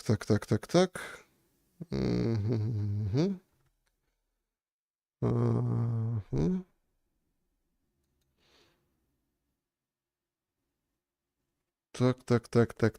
Так. Привет со Жмеринки. Александр. Очень интересует тема мигрантов. Это писец, который уже виден издалека. А Бонни, короче, как ранее говорил Спартак, какого фига мы будем обсуждать Карася, так и тут. Ладно, Буданова хоть кто-то в сравнении с этими. Не, ну слушайте, надо обсуждать. Почему? Ну, почему? Надо обсуждать. Это надо обсуждать, об этом надо шуметь. Если мы об этом... Понимаете, вот это молчание превращается в спираль. Надо обсуждать. Вот вы высказались, что это все там... Боня не права. Так и напишите. Боня не права. Или скажите, Боня агент. Или там Боню одна башня Кремля наняла против другой. Или скажите, Боня, ну просто по глупости ее подбили. Мошенники из колл-центров подбили Боню. И Айзу это написать. Обошли вот эти все защиты, написали, сказали, представились товарищем майором или каким-нибудь Кириенко. И вот так вот учудили. Петр, Александр, вы не замечали, что за всей этой мировой политикой мы уже следим не в ожидании чего-то, а как за сериалом, что они еще чебучат. Более того, сами герои также себя ведут. Да, так в этом это новая мода. Это вот такая новая мода на всю эту историю, на всю эту канитель. Ну, смотрите, такая политика. И за ними постоянно надо следить. Вы заметили, что сейчас больше стало людей интересоваться политикой, вот это, но не в плане разбираться в политике, не в плане там понимать, какое государство, какая модель управления, какое налогообложение, кто какой идеологии, кто левый, кто правый. Вообще левый и правый там перемешалось во многом. А вот именно как за сериалом, кто что сказал, как за персонажами. То есть, а мы забываем порой, что это живые люди с руками, с ногами, со страстями, с какими-то моментами. Это реальность. Это не сериал, но нам ее подают в виде реальности. Поэтому Telegram не заблокируют. Вот эти все соцсети не заблокируют. Ну или как? Заблокируют, но все равно достать их будет можно. Потому что это же основное топливо вот этого всего продвижения. Добрый день. В среду Константин Бондаренко первый раз написал вопрос в прямом эфире, слушал его и ответ на него. Прикольно. Сегодня вам, Александр, вопрос. В русских сказках у царя было 3 сына. Старший, младший, старший, средний и дурак. Из действующих президентов, кого бы вы назвали старшим, кого средним, а кого младшим? Действующих президентов? Старший, средний и дурак.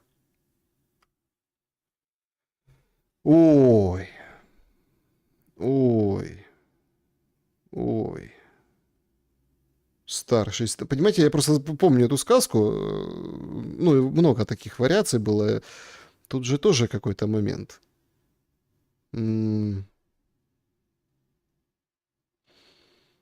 Давайте я не президентов отвечу. Давайте я там старший российский народ, средний белорусский, украинский дурак. Но он думает, что ему повезет, и он всех победит и очнется в сказке. Ну, так в сказке бывает. Я не хочу просто персонально, потому что типажи не подходят, понимаете? Ну, типажи, ну, то есть под эти сказки, если так вспоминать сказки. Поэтому так давайте по народностям. И по нам, не надо там никуда. Америка, там эти, Германия, там зачем? Нужны они нам 300 лет. Да о себе давайте думать, себя сравнивать и между собой проводить параллели. Это иногда полезно. Согласитесь, не согласитесь, как бы ваше право, но вот так навскидку отвечу на ваш вопрос. Некоторые гости ваших эфиров утверждают, Олег пишет, о легитимности Рады, но здесь явная правовая коллизия. Полномочия Рады сверх срока каденции могут продолжаться только из-за военного положения, введение которого было введено не по Конституции, а по той же Конституции, профильным законом не предусмотрено. Да и продолжает незаконное военное положение последние 2 года левый человек, который признан президентом. Какое мнение по этому поводу? Очень простое мнение по этому поводу.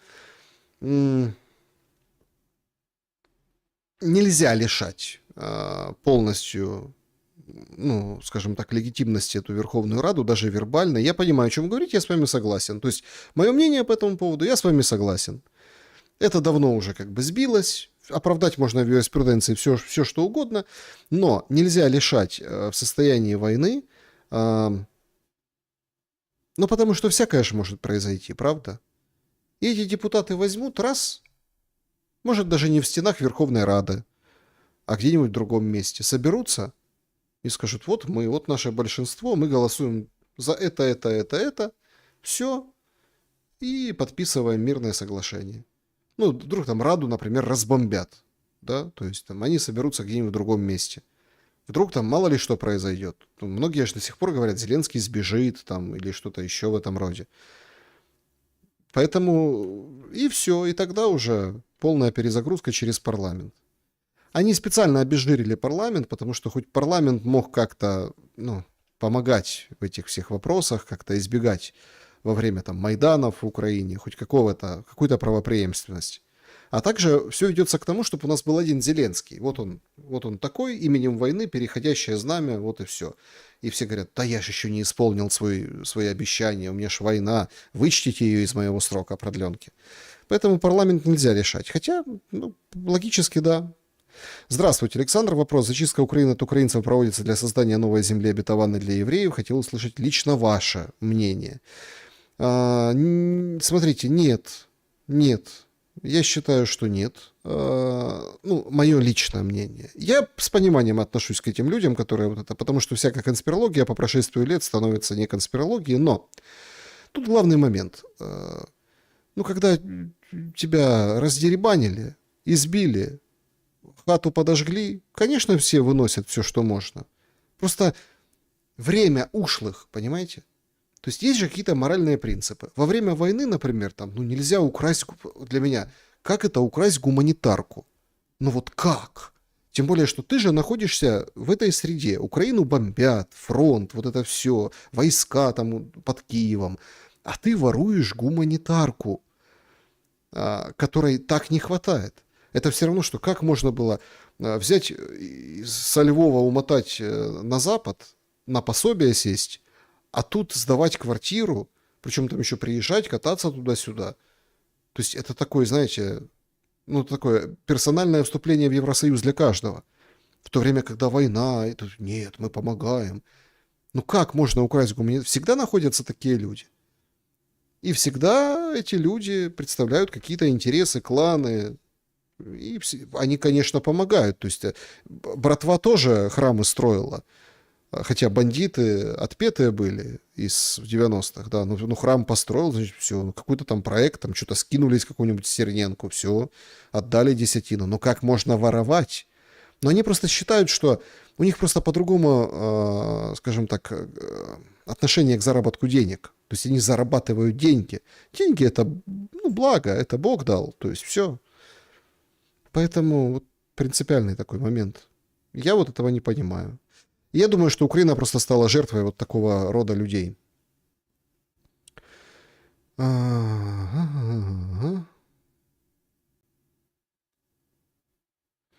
Так, хорошо. Значит, с сообществом поговорили. Что там у нас в чате трансляции? Поставили уже лайки или нет? Так, да, спасибо за поддержку. Владимир, Александр, большое спасибо за выпуски. Да, спасибо и вам за поддержку. Благодарю за то, что поддерживаете. Разделят ли Украину на штаты под контролем разных стран коалиции вожделеющих? Нет, нет.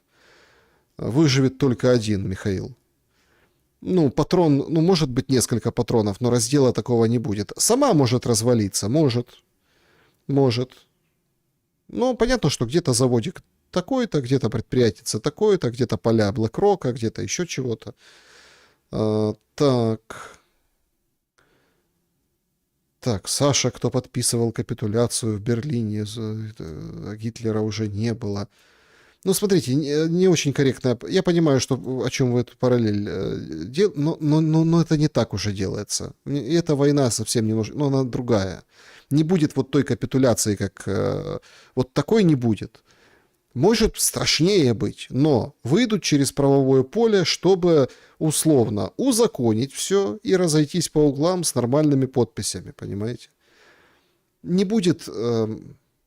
скажем, полной капитуляции, потому что не нужна России вся Украина.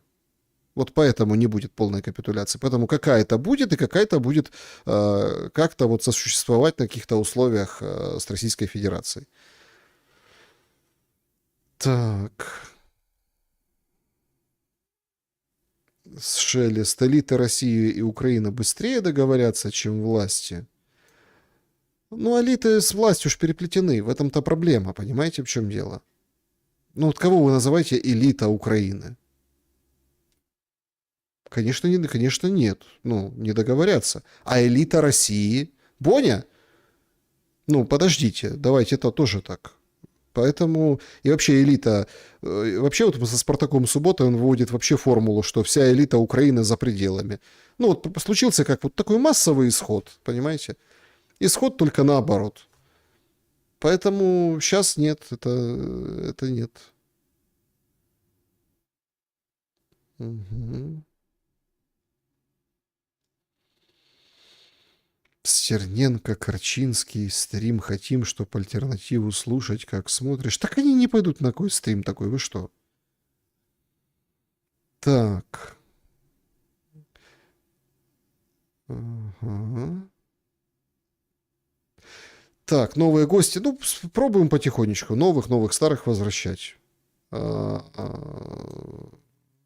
посмотрим. Мне говорят многие зрители шума, что давай больше шума. Ну, когда у тебя по 3-4 интервью в день, как бы шум на 2 с лишним часа, до 3 часа, это как бы, ну, немножко не помещается в сутках, понимаете, на тот же самый вечер. Поэтому давай меньше гостей, больше шума. Кто-то говорит, вот давай новых гостей. Ну, в общем, как хотите, так и будет. Пишите в комментариях, почитаем, подумаем. А Советскому Союзу тогда разве нужна была вся Германия? Так. Это по поводу капитуляции? Ну, я думаю, что нужна была. Почему нет? Нужна была вся Германия. Да, и в Париж должны были заходить, конечно. И зашли бы. Правда, еще пару лет бы еще повоевали, но зашли бы. Ну, так говорят, что еще если бы 2 года без второго фронта, то и все было бы. И вот так. Все нужно было. Мгм. Так.